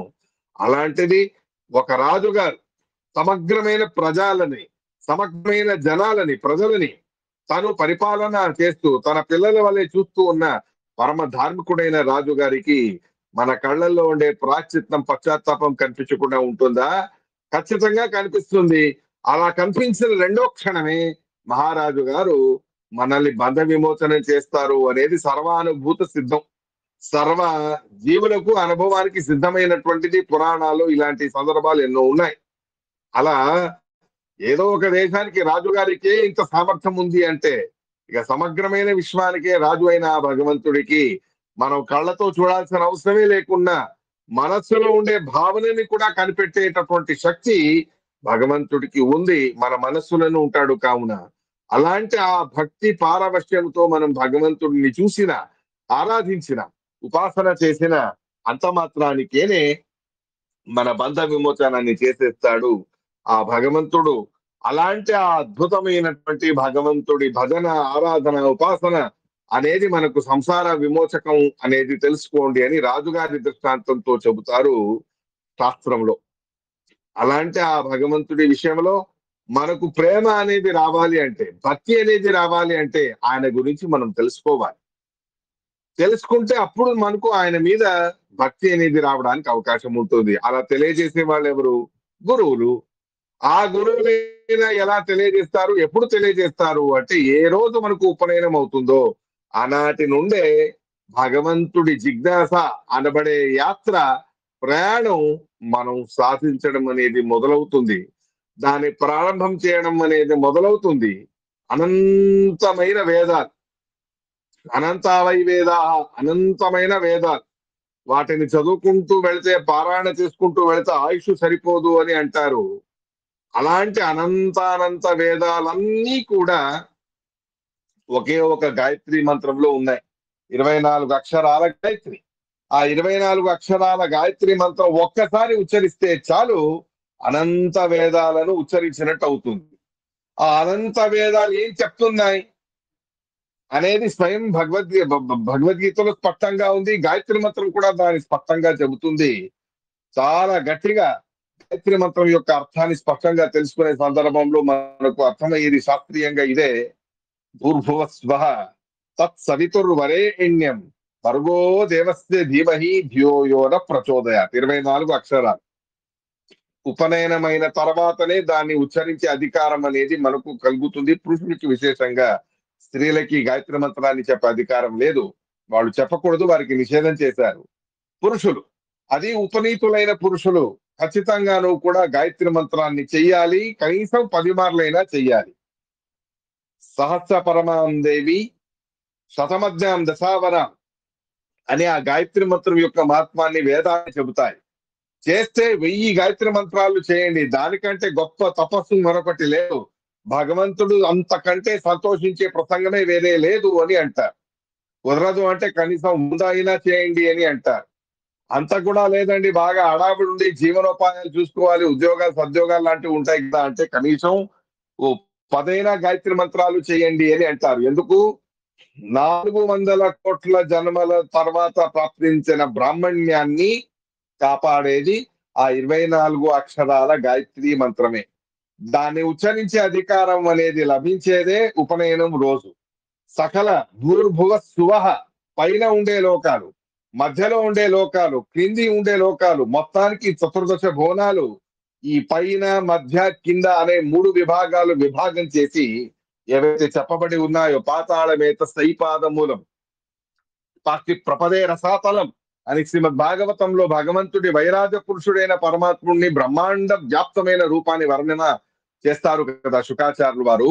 అలా సర్వలోకాలకి ఆశ్రయమై ఉన్నటువంటి ఆ దేవదేవుడు భగవంతుడు 3 లోకాలకు కూడా తను ఆశ్రయమై ఉన్నాడు, జన్మదాత అయి ఉన్నాడు. నానా రకాలుగా పదార్థాలన్నిటి కూడా ఈ చతుర్దశ భవనాలలో ఏ ఉన్నాయో వాటిని నిర్మాణం చేశాడు అనే మాటని భూర్భువ స్వః అనబడే 3 అక్షరాలు మనకు తెలియజేస్తుంది. ఈ 3 భూహు భువ సువహ అనబడే 3 లోకాలని, 3 దిశలలో ఉండే లోకాలని, పైన మధ్యలో క్రిందలో మొత్తానికి చతుర్దశ భువనాలు, అన్ని లోకాలు దాంట్లోనే వచ్చాయి. అటువంటి చతుర్దశ భువనాలని సృష్టి చేసిన, వాటికి ఆశ్రయమై ఉన్న ఆ దేవదేవుడు సమగ్రమైన విశ్వానికి ఆశ్రయదాత అని చెప్పడానికేనే తత్ అనే శబ్దం ఉంది. భూర్భువస్వ తత్. తత్ అంటే తను విస్తారే అని ధాతు. వ్యాప్తమై ఉన్నాడు పరమాత్మ. ఎక్కడ వ్యాప్తమై ఉన్నాడు అంటే అవ్యాకృత ఆకాశం నిండా వ్యాప్తమై ఉన్నాడు. బ్రహ్మాండానికి బహిరావరణాలైన సప్తావరణాలు ఏవైతే మనం భాగవత పాఠంలో వింటూ ఉన్నామే, పృథ్వీ ఆవరణం ముందు వస్తుంది ద్వితీయ స్కందంలో. అలా సకల సప్తావరణాలు, అహంకార తత్వం, మహాతత్వం అనబడే సప్తావరణాలలోనూ కూడా వ్యాప్తమై ఉన్నాడు. అంత మాత్రమే కాదు, 50 కోటి విస్తారమైన చతుర్దశ భువనాలలోనూ కూడా వ్యాప్తమై ఉన్నాడు ఆ పరమాత్మ అనే మాట తత్ తత్ అనబడే శబ్దం చెబుతుంది. తత్ అని. తత్ సవితు, సవిత అనే శబ్దానికి జన్మదాత అనే అర్థం ఉంది.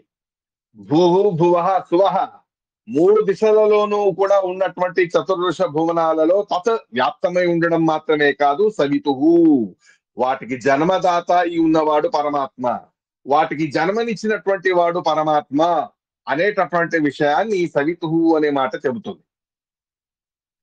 వరేణ్యం, అలాంటి ఆ సమగ్రమైన జగత్తు సృష్టికర్త, జగత్తుకు ఆశ్రయమై ఉన్నటువంటి భగవంతుడు, ఆయన కంటే వరణీయుడు, మనం ప్రేమించదగిన వాడు ఇంకెవరూ లేరు.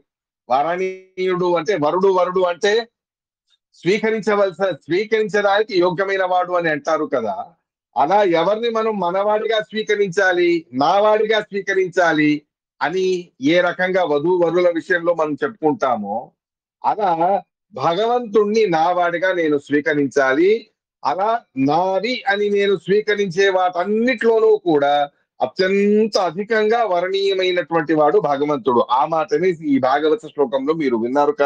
తం నిర్వృతో నియతార్థో భజేత, ఆయనే నాకు ప్రాప్యమైనటువంటి వాడు, ఆయననే నేను పొందాలి అనే డిటర్మినేషన్ మనకు ఉండాలి. ఆ విషయాన్ని చెబుతుంది గాయత్రి మంత్రం మనకు చాలా స్పష్టంగా. వరేణ్యం భర్గో దేవస్య ధీమహి. భర్గ అంటే సర్వ పాపాల శమనము చేస్తాడు అని. సర్వ పాపాల శమనం అనేది చేస్తాడు. ఈ పాపాలే మనకు సంసారానికి కారణం. దాన్ని చెప్తారుగా సప్తమ శ్లోకంలో మనం చెప్పుకున్నాం కదా.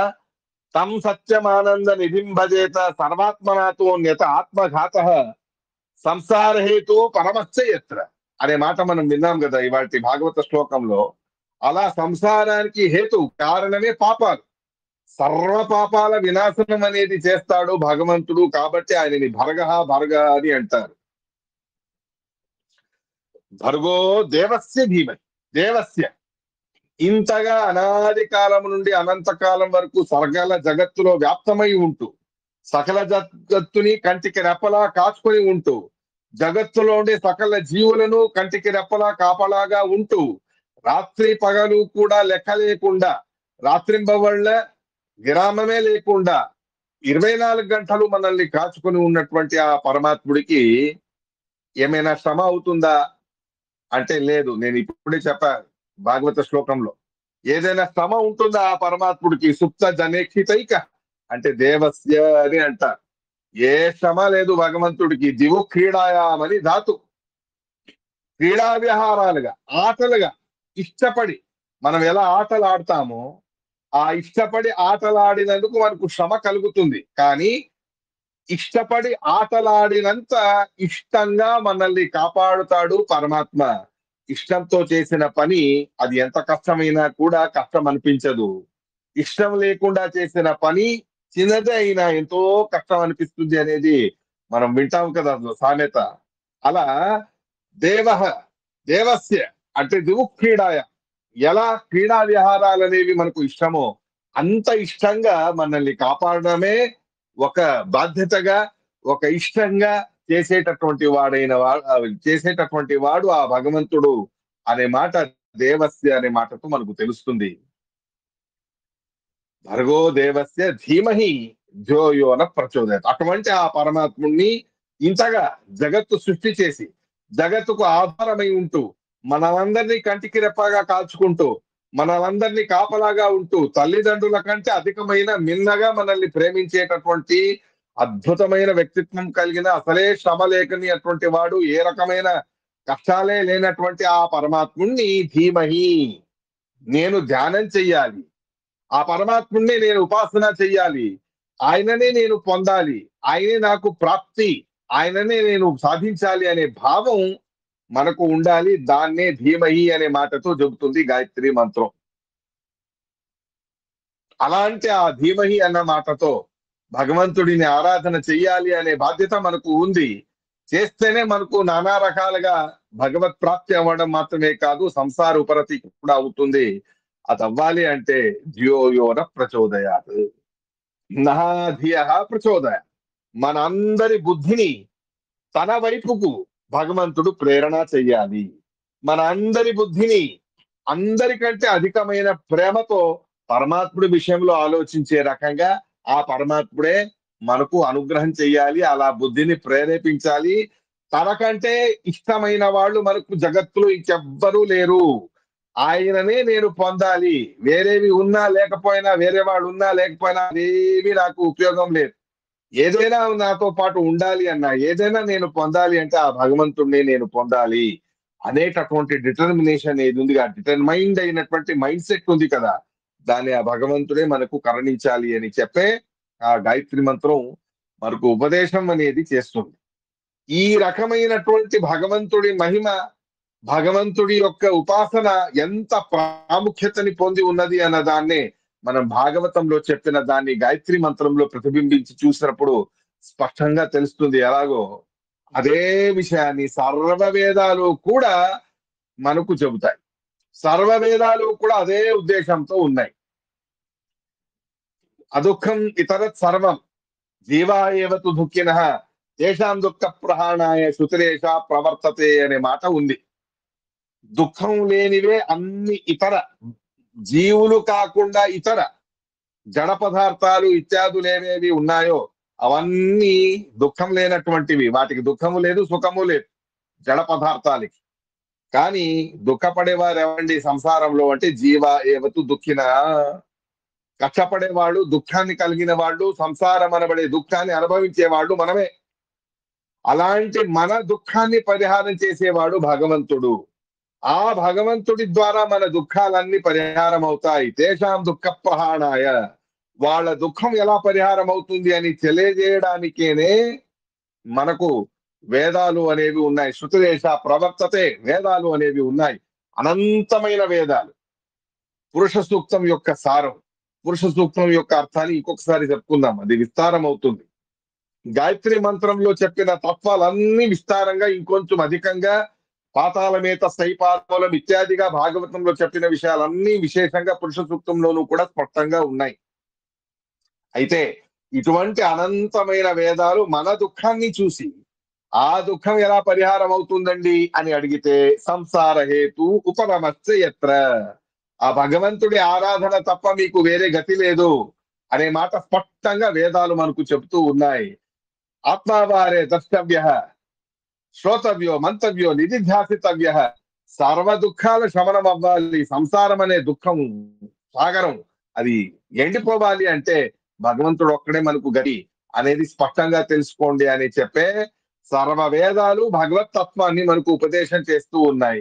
ఆ సకల వేదాలు ఏ భగవత్ తత్వాన్ని ఉపదేశం చేస్తూ ఉన్నాయో అదంతయు కూడా 24 అక్షరాల గాయత్రి మంత్రంలో నేను చెప్పాగా వివరణ.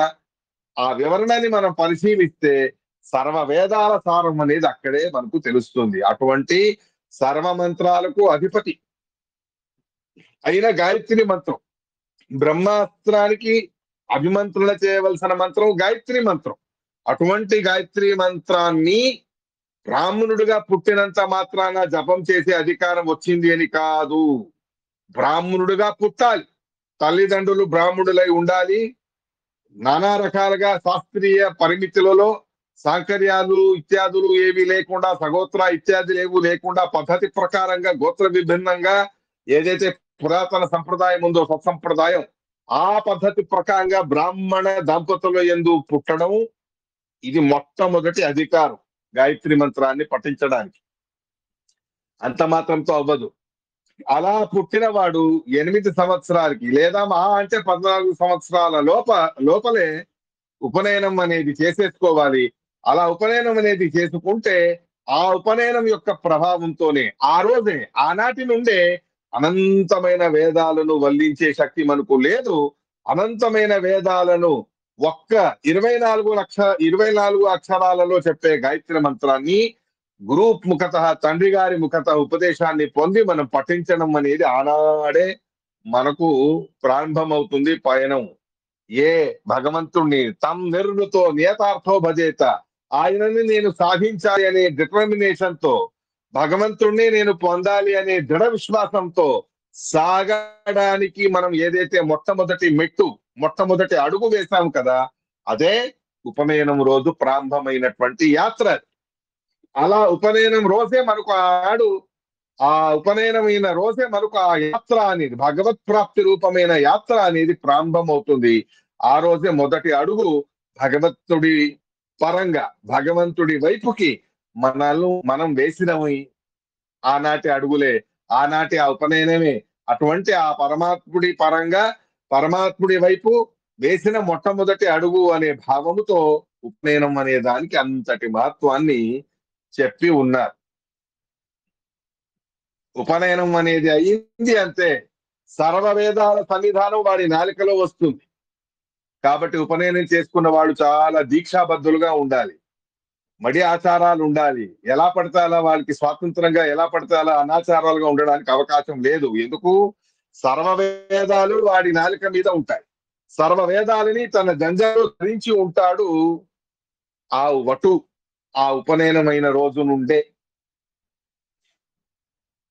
ఈ రకమైనటువంటి ఉపనయనం రోజు మొదలైనటువంటి మన యాత్ర అలా అలా సాగుతూ ఆ జన్మలో ఎంత అవుతుందో అంత సాధన చేసుకొని మళ్ళీ బ్రాహ్మణులుగా పరమాత్ముడు పుట్టిస్తే అలాగే సాధన చేసుకొని ఖచ్చితంగా పరమాత్ముడి ప్రాప్తికి సులభమైన వేగవంతమైన చాలా స్పీడ్ గా వెళ్ళేటటువంటి వందే భారత్ ఎక్స్ప్రెస్ లో వింటామే, ఆ రకంగా వందే భారత్ ఎక్స్ప్రెస్ లాంటిది బ్రాహ్మణ జన్మ.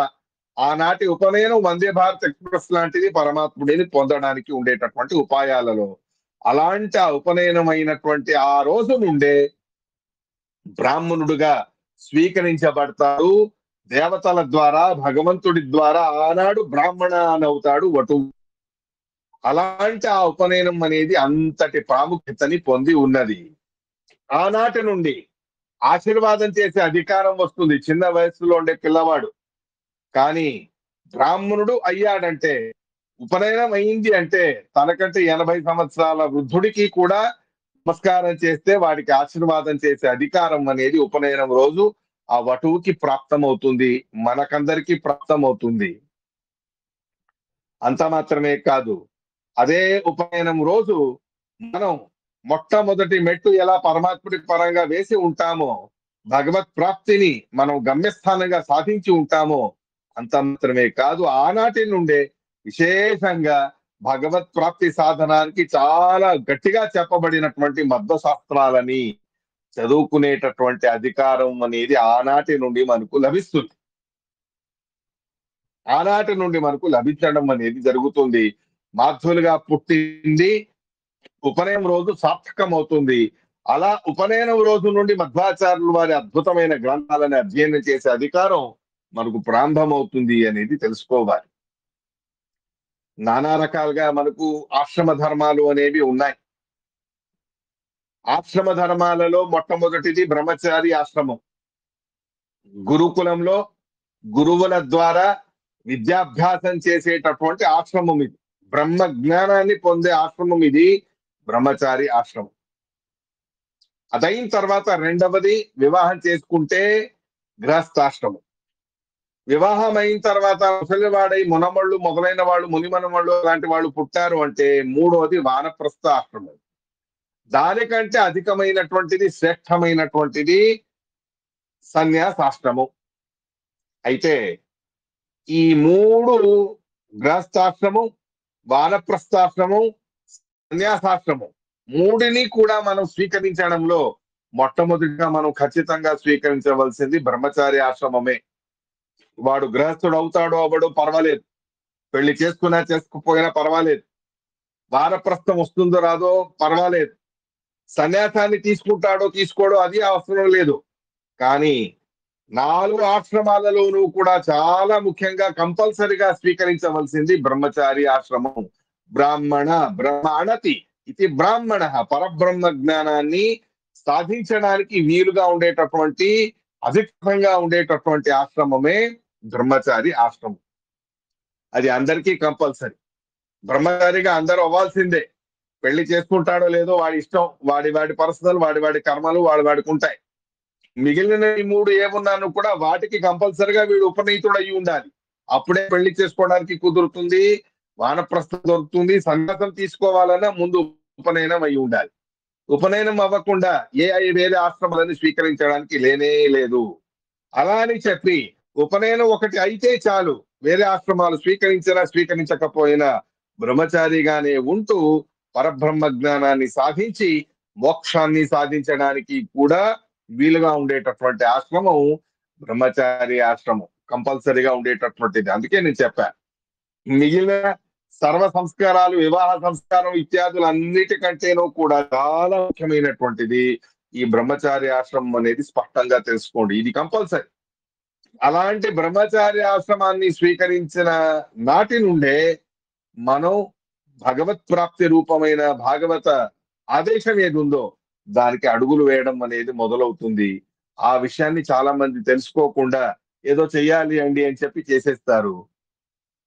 ఏవేవో చేస్తారు, ఏవో అవుతూ ఉంటాయి. కానీ ఒకటి తెలుసుకోండి, ఉపనయనం చెయ్యాలి అన్నా కూడా తండ్రి గారిగా ఉంటూ తన కొడుకుకి, సొంత కొడుకుకి, కన్న కొడుకుకి ఉపదేశం చెయ్యాలి గాయత్రి మంత్రం అని అంటే ముందు ఆ తండ్రి గారు 24 అక్షరాల గాయత్రి మంత్రాన్ని 24 లక్షల సార్లు పారాయణం చేసి ఉండాలి, పఠించి ఉండాలి, జపించి ఉండాలి.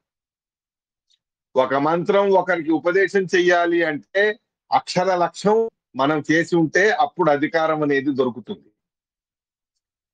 ప్రస్తుత సమాజంలో చాలా ఘోరమైన దృశ్యాలు మనం చూస్తాం. తండ్రి గారికి ఉపనయనం అయి ఉంటుంది చిన్న వయస్సులో.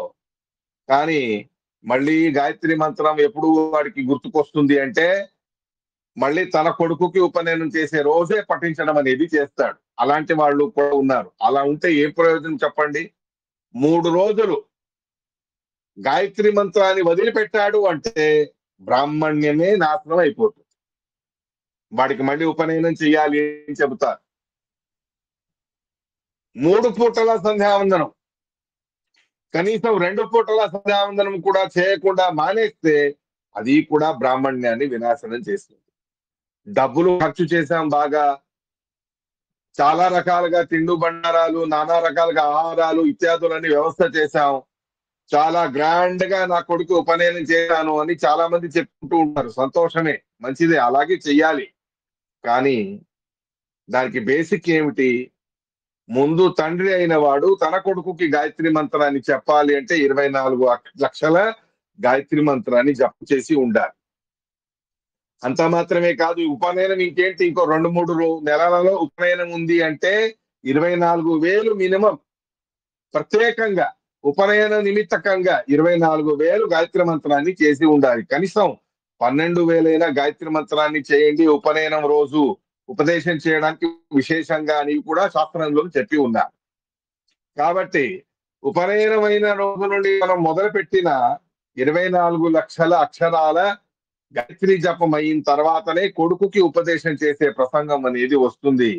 కాబట్టి ఏదో ఖర్చులు చేశాం, ఉపనయనం కోసం ఫంక్షన్ హాల్ బుక్ చేశాం, ఉపనయనం కోసం వంటవాడిని చూసాం, ఇత్యాదులు ఏవేవో ఏర్పాట్లన్నీ చేస్తూ ఉంటారు తల్లిదండ్రులు, సంతోషమే.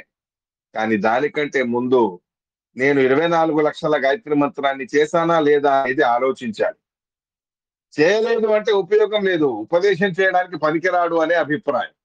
అలా ఉన్నప్పుడు ఎంతగా మనం సంధ్యావందనాన్ని చేయాలి అనేది అర్థం చేసుకోండి. ఉపనయనం 8 సంవత్సరాలకి అయింది అంటే 25 సంవత్సరాలకి వివాహం అనుకుందాం. 20 సంవత్సరాల లెక్క చేసుకుంటూ వెళితే వాడు కనీసం 100 చేసినా కూడా రోజుకి 1000 చేస్తే మరీ మంచిది. 100 చేసినా కూడా 24 లక్షల అక్షరాల గాయత్రి మంత్రం అనేది జపించడం అనేది జరుగుతుంది. అంటే మనకు ఉపనయనం అయిన తర్వాత ఆ రోజు నిర్ణయం చేసుకోవాలి. నిర్ణయం అయ్యేటటువంటి సందర్భం వచ్చినప్పుడు పెళ్లి చేసుకుంటాను నేను, పిల్లవాడికి ఉపనయనం చేస్తాను అని ఎవరైనా అనుకుని ఉంటే వారు ఏనాడు ఆ విషయం వచ్చిందో గుర్తుకొచ్చిందో చిన్న వయసులో తెలియకపోవచ్చు, కానీ కొంచెం పెద్దవాళ్ళు అయ్యాక ఆ విషయం తెలుస్తుందిగా. ఆ విషయం తెలిసిన వెంటనే ఈ పాయింట్ చాలా ఇంపార్టెంట్ గా పెట్టుకోండి. 24 లక్షల గాయత్రి మంత్రాన్ని జపించి తర్వాత పిల్లవాడికి కన్న కొడుకుకి ఉపదేశం చేసే అధికారం అనేది లభిస్తుంది. లేకపోతే డబ్బులు ఖర్చు అంతే తప్ప దాంతో ఏ పురుషార్థం అనేది ప్రాప్తించదు అనేది కూడా మనం అర్థం చేసుకోవాలి. అంతగా ఉపనయనానికి ఉండేటటువంటి మహత్వం అనేది ఉంది. ఉపనయనం కాకుండా మరణించాడు అంటే వాడికి పెద్దగా సంస్కారాలు లేవు. 5 సంవత్సరాల బాలకుడే కానివ్వండి, వయస్సు 8 సంవత్సరాలే అనుకుందాం, కానీ ఏదో కర్మ ఉపనయనం అవ్వకుండా ముందే మరణించాడంటే పూడ్చిపెట్టడం అంతే, సంస్కారాలు ఏం లేవు వాడికి. కానీ ఉపనయనం అయింది అంటే ఖచ్చితంగా 10 రోజుల సంస్కారం ఆ పసివాడికి కూడా చేయవలసిన పరిస్థితిలో మనం ఉంటాం, చెయ్యాలి అని కూడా శాస్త్రం శాసనం అనేది చేస్తుంది. వయస్సు ఒకటే, 8 సంవత్సరాల బాలకుడు ఉపనయనం కాకుండా పోయాడు అని అనుకుందాం. 8 సంవత్సరాల బాలకుడు ఉపనయనమైన మరుసటి రోజే పోయాడు అని అనుకుందాం. మన చేతిలో ఆయుష్ ఉండదు కదా, అనుకుందాం, ఉదాహరణకి చెప్తుందా. అలా అయితే వాడికి ఒక్క రోజులోనే ఉపనయనం, నెలకి వెనకటి రోజు ఉపనయనం అయింది అంటే వాడికి 10 రోజుల సంస్కారాలు అనేవి సిద్ధమవుతాయి. కంపల్సరిగా చేయాలి అనేది చెబుతారు. అది ఉపనయనానికి ఉండేటటువంటి ముఖ్యత, ప్రాముఖ్యత. ఆనాటి నుండి 3 సార్లు తీర్థం తీసుకునేటటువంటి అధికారం లభిస్తుంది ఉపనీతుడైన వటువుకి. ఉపనయనం కాకుండా ఒకేసారి అండి తీర్థం, శాలిగ్రామ తీర్థం. ఉపనయనం కాకుండా ఎవరైతే పిల్లలు ఉన్నారో వాళ్ళకి ఒకసారే. కానీ అదే సమాన వయస్సులో ఉండే పిల్లవాడు ఉపనయనం అయింది అంటే వాడికి 3 సార్లు తీర్థం ఇవ్వాలి. ప్రథమం కాయ శుద్ధార్థం, ద్వితీయం ధర్మ సాధనం, తృతీయం మోక్షమాప్నోతి, ఏవం తీర్థం త్రిధాపిబేత్ ఇత్యాదులుగా 3 మార్లు భగవత్ తీర్థాన్ని స్వీకరించే అధికారం అనేది లభిస్తుంది ఉపనయనమైన అయినటువంటి రోజు నుండి. భగవత్ తీర్థానికి ఉండే మహత్వాన్ని నేను ఇదివరకే చాలా సార్లు చెప్పాను, సంక్షిప్తంగా చెప్తాను చూడండి. శ్రీరాత్ర ఫలదా నద్య, శ్రీమద్ మధ్వాచార్యుల వారు కృష్ణామృత మహారణంలో చెప్తారు. స్కంద పురాణంలోనూ కూడా చాలా స్పష్టంగా ఈ విషయం అనేది ప్రస్తావించబడి ఉంది. సముద్రగామి కాని నదులలో స్నానం చేస్తే 3 రోజులు ఉపవాసం చేసిన పుణ్యం. సముద్రంలో ప్రవేశించే కృష్ణ, కావేరి మొదలైన వాటిలో స్నానం చేస్తే 15 రోజులు ఉపవాసం చేసిన పుణ్యం. సముద్రంలో స్నానం చేస్తే 30 రోజులు ఉపవాసం చేసిన పుణ్యం.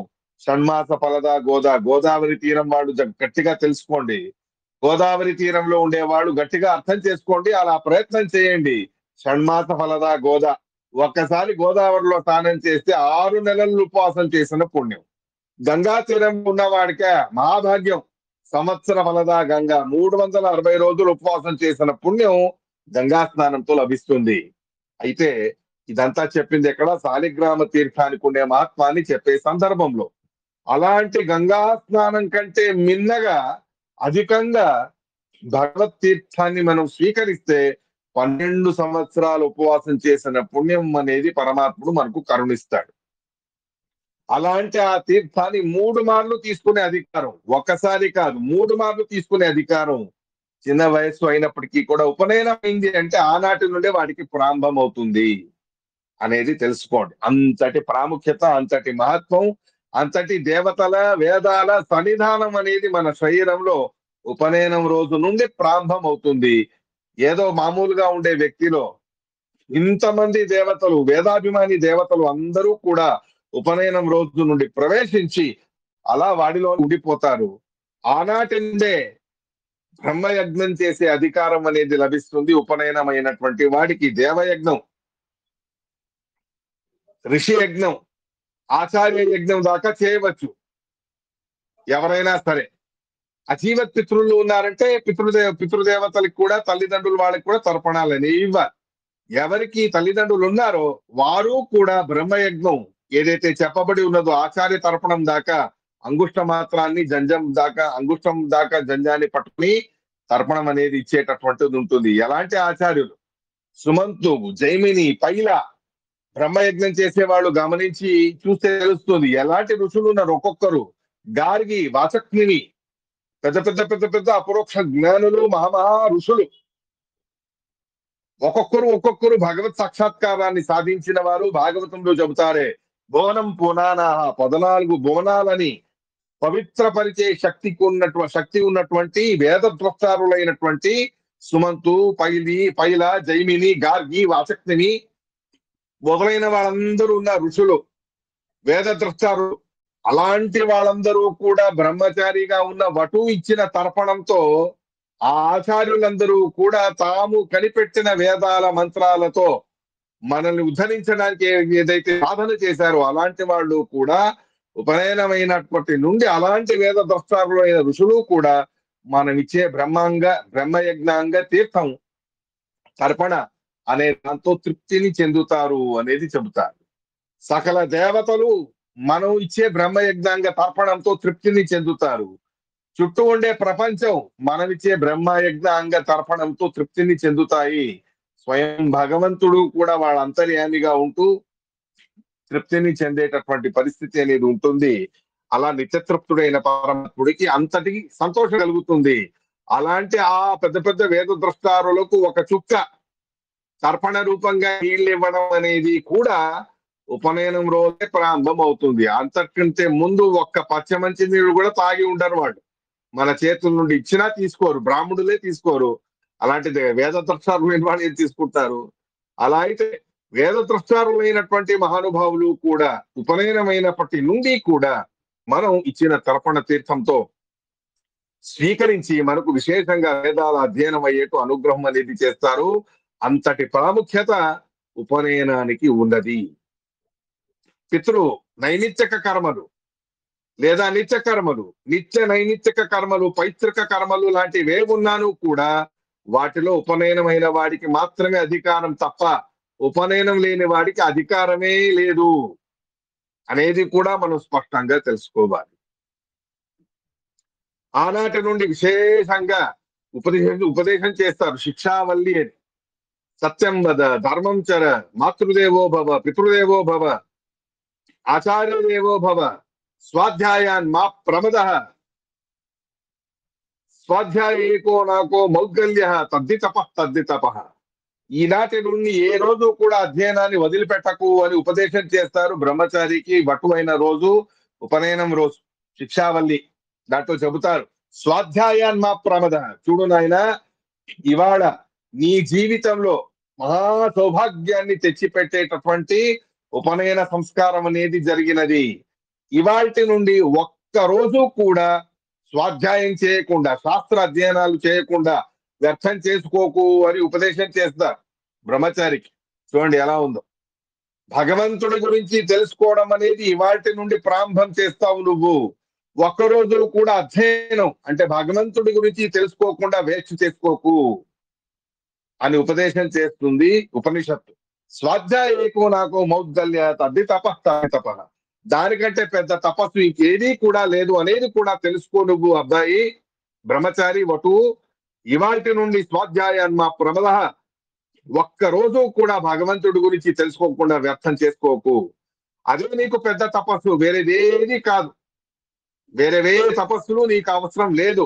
స్వాధ్యాయ ఏకో నాకో మౌద్గల్య, శాస్త్రాల ద్వారా, వేదాల ద్వారా భగవంతుడి గురించి తెలుసుకోవడమే నీ ముఖ్య కర్తవ్యం అవుతుంది. అదే నీకు మహా తపస్సు అవుతుంది, తెలుసుకో అని ఉపదేశం చేస్తారు బ్రహ్మచారికి. ఆనాటి నుండి అతడు ఒకరోజు కూడా బ్రహ్మజ్ఞానం పొందకుండా, పరబ్రహ్మ అయిన పరమాత్ముడి గురించి తెలుసుకోకుండా వ్యర్థం చేయకూడదు అని శాస్త్రం చేస్తారు.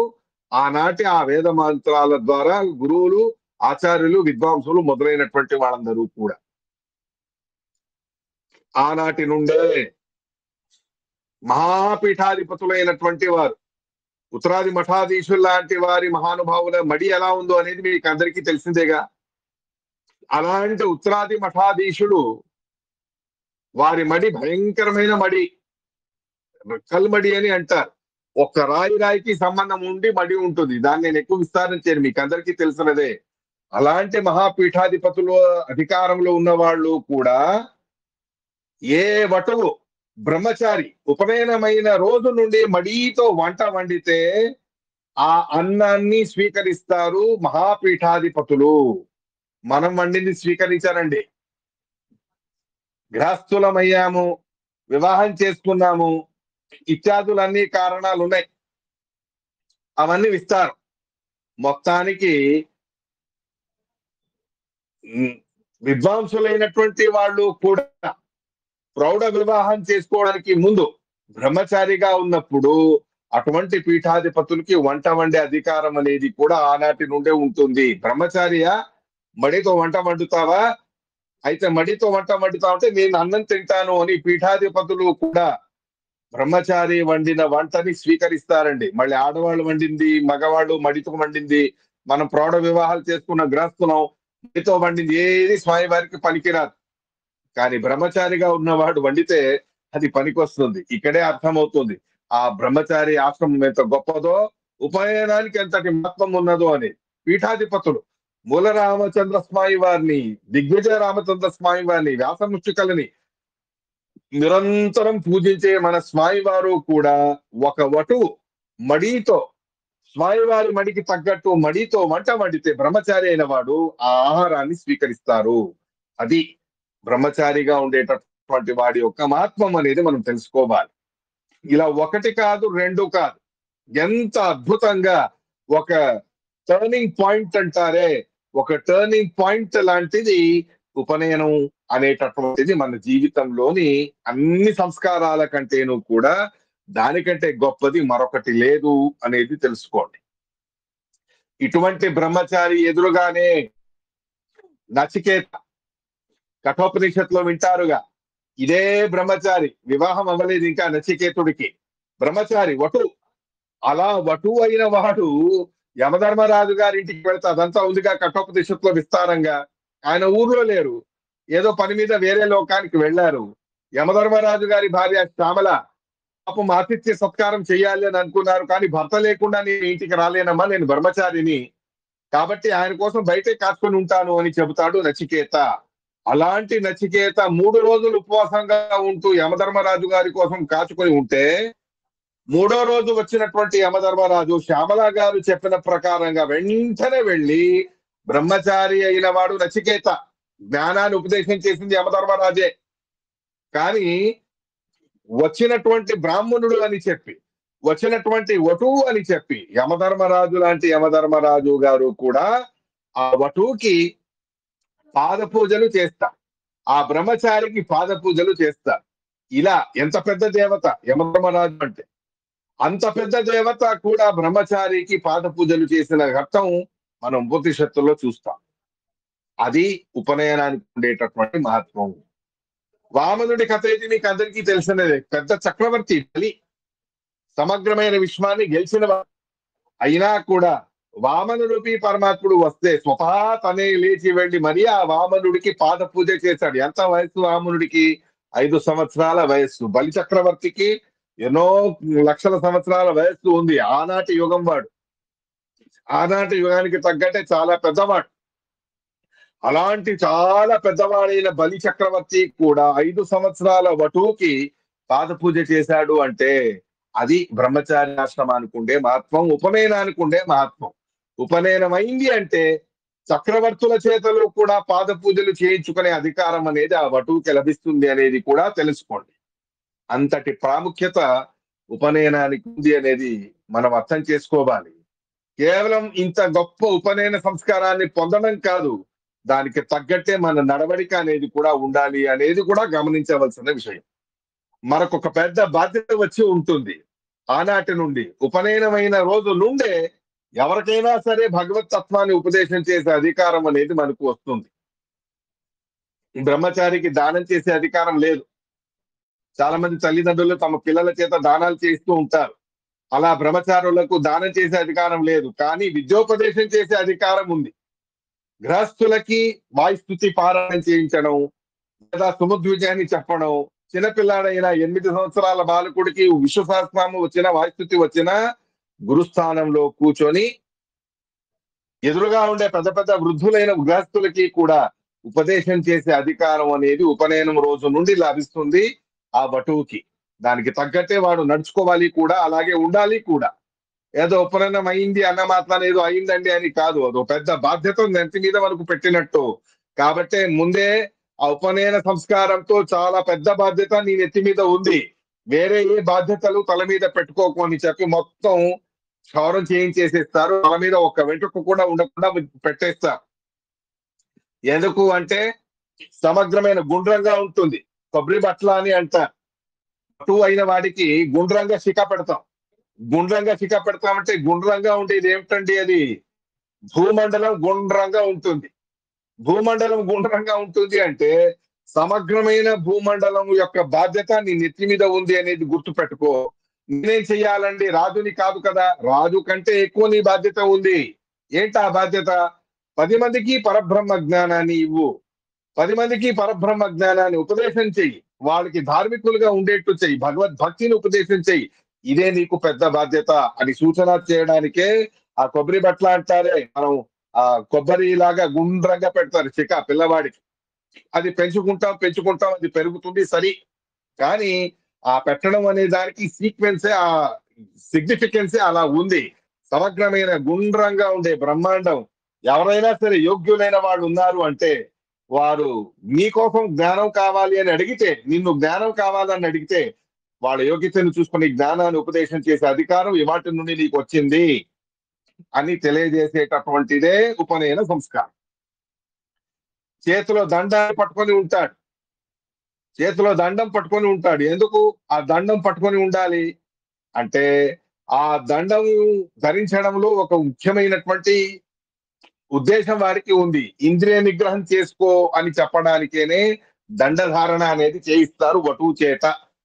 ఎలా పడతాలా నీ జీవితాన్ని నువ్వు పెట్టుకోవడానికి లేదు, ఎలా పడితే అలా ఉండడానికి లేదు, ఏది పడితే అది తినడానికి లేదు. నువ్వు దమనం చెయ్యి, ఇంద్రియ నిగ్రహం చేసుకో. ఎలా కట్టే దండం ఎలా నిటారుగా గట్టిగా దేనికి వంగకుండా ఉంటుందో అలా అధర్మానికి వంగకు, ధర్మాన్ని రక్షించే ప్రయత్నంలో ఏనాడు కూడా అధర్మానికి లొంగకు, అధర్మానికి తల వంచకు అని నిటారుగా పెడుతుంది, నిటారుగా ఉంటుంది దండం. ఆ దండాన్ని ధరించే ఉద్దేశం ఆ రకంగా ఉంటుంది. శిరస్సు మీద ఛత్రిని ఇస్తారు. శిరస్సు మీద ఛత్రి అనేది ధారణ చేస్తారు. ఎందుకలా అంటే ఏ భోగాలు నీకు ఇవాటి నుండి లేదు. పరబ్రహ్మ జ్ఞానం పొందడం కోసమే అన్ని భోగాలను త్యజించాలి. మళ్ళీ ఛత్రి ఎందుకంటే ఎండల నుండి, వర్షం నుండి నిన్ను కాపాడడానికి, ఆ సమగ్రమైన వాతావరణం నుండి రక్షించడానికి యద్యపి ఛత్రి అనేది ఉంటుంది. కానీ అంత మాత్రమే కాదు, ఆ ఛత్రిని ధరించినటువంటి వాడు ఏం చెప్తాడు? నీకు నేను ఆశ్రయదాత అయి ఉన్నాను అని చెప్పడానికేనే ఆ ఛత్రిని ధరించి ఉంటాడు. ఛత్రి ఏం చేస్తుంది? మనకు నీడనిస్తుంది. అవునా? ఛత్రి అంబ్రెల్లా వటువుకి ఇస్తారుగా, అది ఏం చెప్తుంది? నీడ అనేది ఉంటుంది, మనకు ఆశ్రయం అనేది ఇస్తుంది అనేది తెలుసు. అలా యోగ్యమైనటువంటి వాళ్ళకి ఆశ్రయదాత అవ్వు. ఎలా ఆశ్రయదాత అవ్వాలి? భగవద్ జ్ఞానాన్ని ఉపదేశం చేస్తూ, అభయదానాన్ని ఇస్తూ, వాడికి సరైనటువంటి నీ ఛత్ర ఛాయలో వాడిని పెట్టుకో అని అంటారు. ఎలా చక్రవర్తులు ఛత్రపతి అని అంటారే శివాజీ మహారాజ్ గారిని ఛత్రపతి అని. ఎందుకు? తన ఛత్రిలో, తన చక్రంలో అందరినీ రక్షించాలి అనేది ఆయన బాధ్యత. కాబట్టి ఛత్రపతి శివాజీ మహారాజ్ అని అంటాం. ఎలాగో అలా తన చుట్టూ ఉండేటటువంటి ప్రజలందరినీ కూడా తత్వజ్ఞానముతో ధర్మ మార్గంలో నడిపించి రక్షించే బాధ్యత అనేది ఆ ఛత్రి ద్వారా వటువుకి సిగ్నిఫికెన్స్ గా, దాని యొక్క ఇంపార్టెన్స్ అనేది తెలియజేసే రకంగా మరొక ఆ ఛత్రి అనేది ఇస్తారు. అవన్నీ వదిలేసి ఉంటాం ఆ రోజే, ఏదో పార్టీ కోసం ఆ రోజు పెట్టుకుంటాం అంతే తప్ప అవి ఏవి తర్వాత ఉండవు. మళ్ళీ అన్ని ఆ రోజే అయిపోతాయి. గోవింద ఎక్కడ పోతాయో ఏమిటో తెలియదు. అలా కాదు, అవన్నీ పెట్టుకొని ఉండాలి. అలా ఛత్రిని ధరించడం అనేది ముఖ్యం. ఆ రకంగా చెప్పారు. నీ శరీరాన్ని ఎప్పుడు పవిత్రంగా ఉంచుకో అని సూచన చేయడానికి దర్భముచ్చకలు ఇస్తారు వటువుకి. దర్భలని చేతిలో పట్టుకుని ఉండాలి. ఎల్లవేళలా పవిత్రంగా ఉండు. నీ వాణి పవిత్రంగా ఉండాలి, నీ దృష్టి పవిత్రంగా ఉండాలి, నీ శరీరం పవిత్రంగా ఉండాలి అని సూచన చేయడానికేనే ఆ వటువుకి దర్భలు అనేవి ఇస్తారు. ఆ దర్భముచ్చను పట్టుకుని ఉంటాడు. కృష్ణాంజనం అనేది ఇస్తారు వటువుకి. ఎందుకు అంటే కృష్ణాంజనం అంటే భూమికి అది సూచకం. భూమిని తెలియజేసేటటువంటిది కృష్ణాంజనం. వామన చరిత్రలో భూమాతే కృష్ణాంజనం ఇచ్చింది అని వింటాం. ఏంటది దానికి అర్థం అని అడిగితే, భూమి ఎలా సహనశీలతతో ఉంటుందో అలా నీకు సుఖాలు, దుఃఖాలు, మానాపమానాలు, లాభాలు, నష్టాలు ఇత్యాదులు ఏవేవో ఉంటాయి. లాభాలాభం జయాజయం, సుఖ దుఃఖే సమయ భూత్వ లాభాలాభం జయాజయం లాంటి విపత్తైన వేరువేరుగా ఉండేటటువంటి పరిస్థితులు అనేవి, విపరీతమైన పరిస్థితులు అనేవి నీకు వచ్చినా వాటిని సహనం చేసుకో. కష్టాలు అనేవి వస్తాయి. భగవద్ జ్ఞానం లభించడం అనేది సులభం కాదు. ఆ భగవద్ జ్ఞానాన్ని సాధించాలంటే ఎంతో కష్టం. అలాంటి కష్టాలు వస్తాయి. కానీ ఆ కష్టాలన్నిటినీ కూడా ఓర్పుతో, భూమి వలె ఓర్పుతో నువ్వు కష్టాలన్నిటినీ కూడా సహనం చేసుకొని నీ ముఖ్యమైన ఉద్దేశం భగవద్ జ్ఞానాన్ని పొందడం అనేది మానకు అని చెబుతుంది కృష్ణాంజనం. ఇక జంజం అయితే అందరికీ తెలుసన్నదే. 3 వేదాలు విశేషంగా అక్కడ సన్నిహితమై ఉంటాయి. 4వది బ్రహ్మగంటు అని అంటారే ఆ ముడి. ఆ ముడిలో 4వ వేదం అనేది ఉంటుంది. 4 వేదాల దేవతలు, 4 వేదాలు తను ధరించి ఉంటాడు. జంజం రూపంగా ఉపనయనం అయినవాడు బ్రహ్మచారి అయినటువంటి వటు. ఇలా ఎన్ని రకాలుగా ఆ ఉపనయనానికి ఎంతటి మహత్వం ఉన్నది అనేది ఎవరికీ తెలియదు. ఏదో చేసాం అయిపోయింది అని అనుకుంటారే తప్ప దానికి గాంభీర్యం ఎంత ఉంది, దాని యొక్క ఉద్దేశం ఎంతగా ఉంది, దాని యొక్క ప్రాముఖ్యత ఎంతగా ఉంది అనేది ఎవ్వరికీ కూడా తెలియకుండా ఏదో చేసేస్తారు. అలా ఉండకూడదు. ఎంతో గొప్ప దాని గురించి తెలుసుకోవాలి.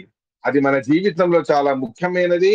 కంపల్సరిగా అవ్వవలసిందే. వేరేవైనా అవ్వకపోయినా పర్వాలేదు, పెళ్లి అవ్వకపోయినా పర్వాలేదు, సన్యాసం తీసుకోకపోయినా పర్వాలేదు, కానీ ఉపనయనం మాత్రం ఖచ్చితంగా అయి ఉండాలి అనేది స్పష్టంగాను కూడా మనకు ఈ శాస్త్రాల ద్వారా తెలుస్తుంది అనేది స్పష్టంగా అర్థం చేసుకోవచ్చు. కాబట్టి ఉపనయనం అనేది ఒక పెద్ద బాధ్యత మన నెత్తి మీద పెట్టినట్టు. సమగ్రమైన విశ్వానికి ఉపదేశం చేసే గురుస్థానం ఆనాటి నుండే వటువుకి లభించి ఉంటుంది. దానికి తగ్గట్టే వాడు తన సాధనలో సాగాలి. ఇత్యాదులుగా ఎన్నో రకాలుగాను కూడా ఉపనయనానికి ఉండే మహత్వాన్ని మనం శాస్త్రీయంగా తెలుసుకోవడానికి ఉంది. ఇప్పటిదాకా గాయత్రి మంత్రం యొక్క మహత్వం తెలుసుకున్నారు. భాగవతం మనకు చెప్పే నిర్దేశన, మనకు ఏది గమ్యం, మనం పొందవలసిన గోల్స్ ఏమిటి అనేది స్పష్టంగా భాగవతం ద్వారా తెలుసుకున్నాం. ఉపనయనం అనేది దానికి చాలా ముఖ్యమైనటువంటి అంగం. ఉపనయనం కాకుండా ఇది ఏది సాధించడానికి లేదు. అటువంటి ఉపనయనం అయినప్పటి నుండే ఒకడికి ఆశీర్వాదం చేసే అధికారం అనేది తనకు లభిస్తుంది. 10 మంది తనకు నమస్కారం చేసినా, వయస్సు చిన్నదైనా నమస్కారం చేయించుకునే అధికారం అనేది కూడా తనకు ఉంటుంది. నమ ప్రఫీభావే. పెద్ద రాజ్యానికి రాజు అయి ఉండవచ్చు, కానీ బ్రహ్మచారి కనిపిస్తే ప్రఫీభావే, వినయంగా విధేయతతో వినయవంతుడై బ్రహ్మచారి ఎదురుగా, గురువు గారి ఎదురుగా ఎలా నడుచుకుంటారో అలా బ్రహ్మచారి ఎదురుగా చక్రవర్తి అయిన వాడు కూడా అంతటి వినమ్రతతో ఉండాలి అనేదే మనం భాగవతంలో బలిచక్రవర్తి కథలో వింటాం, మహాభారతంలోనూ కూడా వింటాం.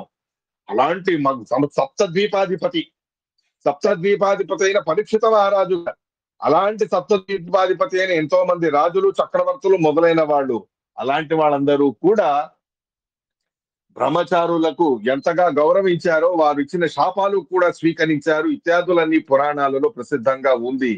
ఆ రకంగా బ్రహ్మ జ్ఞానాన్ని సాధించేటటువంటి అద్భుతమైనటువంటి ఒక అవకాశం, ఒక అధికారం మనకు కలగజేసేదే ఉపనయనం. అటువంటి ఉపనయనాన్ని ఏదో ఆషామాషిగా తెలుసుకోవడం తప్పు. ఏదో చేయాలి, చేస్తాం అంతే, జంజం వేసుకున్నాం అంతే అనే భావన సర్వతా పెట్టుకోకండి. ఉపనయనంతో మన తల మీద పెద్ద బాధ్యత ఉంది అనేది ఆ గోపాల అదే అంటారుగా, కొబ్బరి రకంగా జుట్టు ఉంటుంది, కొబ్బరి బట్ల అని అంటారు కన్నడ భాషలో.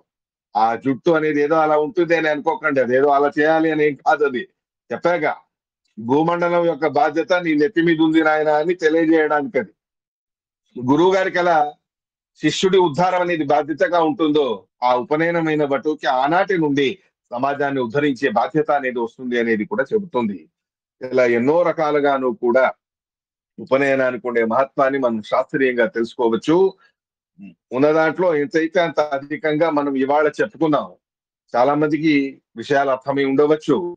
ఇటువంటి ఉపనయన సంస్కారానికి ఉండే ప్రాముఖ్యత, దాని మహత్వం, ఉపనయనమైన పిల్లలు ఎలా ఉండాలి, వాళ్ళని ఎలా ఏ ఉద్దేశంతో ఉపనయనం చెయ్యాలి అనేది కూడా తల్లిదండ్రులు తెలుసుకోండి.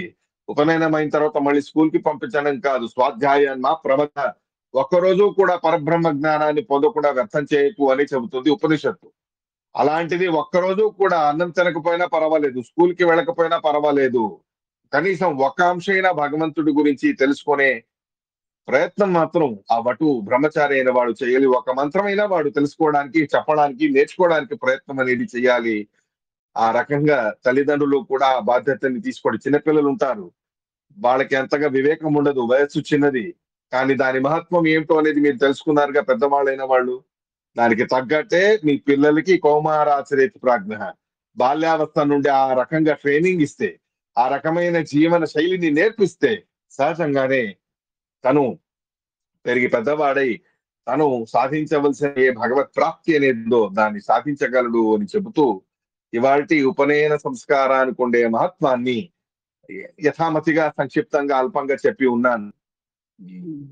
ఈ రకమైనటువంటి ఉపనయన సంస్కార మహత్వంలో ఏవైనా గుణములు ఉన్నాయి, మంచి విషయాలు ఉన్నాయి, ఏవైనా మనకు అనుకూలంగా అర్థమయ్యే విషయాలు, ఆచరణలో పెట్టే విషయాలు లాంటివి ఉన్నాయి, చాలా ఉన్నాయి. అవన్నీ ఏవైనా ఉన్నా, గుణములు అనేవి ఏమన్నా ఉన్నా, అది మొత్తం నా విద్యా గురువులు, స్వరూపోద్ధారకులు, అన్నదాత అయిన మన కుల గురువులైన ఉత్తరాది మఠాధీశులు స్వామివారి యొక్క అనుగ్రహం మాత్రమే, తప్ప వేరే ఏమీ లేదు. వారి గురు ప్రసాదో బలవాన్ తస్మాన్న బలవత్తరం. ఆ గురువుల అనుగ్రహం లేనిదే ఇది సాధించడానికి సాధ్యమే కాదు. చాలా మంది మన వాళ్ళందరూ కూడా ఎంతగానో ఉపనయనం గురించి చాలా మందికి ఏమీ తెలియదండి, దాన్ని చెప్పాలి అని విశేషంగా అడగడం వలన ఇవాళ ఈ కార్యక్రమాన్ని ఇలా పెట్టుకున్నాం. ఇలాగే ముందు ఆ ప్రసంగానికి తగ్గట్టు సమయానుకూలత మొదలైనవన్నీ చూసుకొని అక్కడక్కడ అనౌన్స్ చేయడం అనేది జరుగుతుంది. ఆ రకంగా ఏవి ఉన్నానో కూడా మీరు అప్పుడప్పుడు వీలైనప్పుడు ఎప్పుడైనా సరే మొత్తానికి ఇలాంటివి ఉన్నప్పుడు ఖచ్చితంగా వాటిని అటెండ్ అవ్వండి. ఎన్నో విషయాలు తెలుసుకోవడానికి ప్రయత్నం చేయండి. ఇటువంటి నానా రకాలుగా చెప్పిన విషయాలన్నీ కూడా కేవలం మా గురువు గారి యొక్క అనుగ్రహ ప్రాప్తి కోసం అనేది ముఖ్యంగా నేను ఉద్దేశంగా పెట్టుకొని, ఏమైనా దోషాలు లాంటివి ఏమైనా ఉన్నా అది నా అజ్ఞాన నిమిత్తకంగా అయి ఉంటాయే తప్ప, గుణములన్నీ కూడా ఏవైనా బాగా చెప్పాను అయితే అది కేవలం మా స్వామి వారి యొక్క అనుగ్రహం తప్ప ఇంకేదీ లేదు అని చెబుతూ, ఈ ఉపనయన సంస్కార యొక్క మహత్వాన్ని ఇంతటితో మనం ఆపుతున్నాం. శ్రీకృష్ణ అర్పణమస్తు.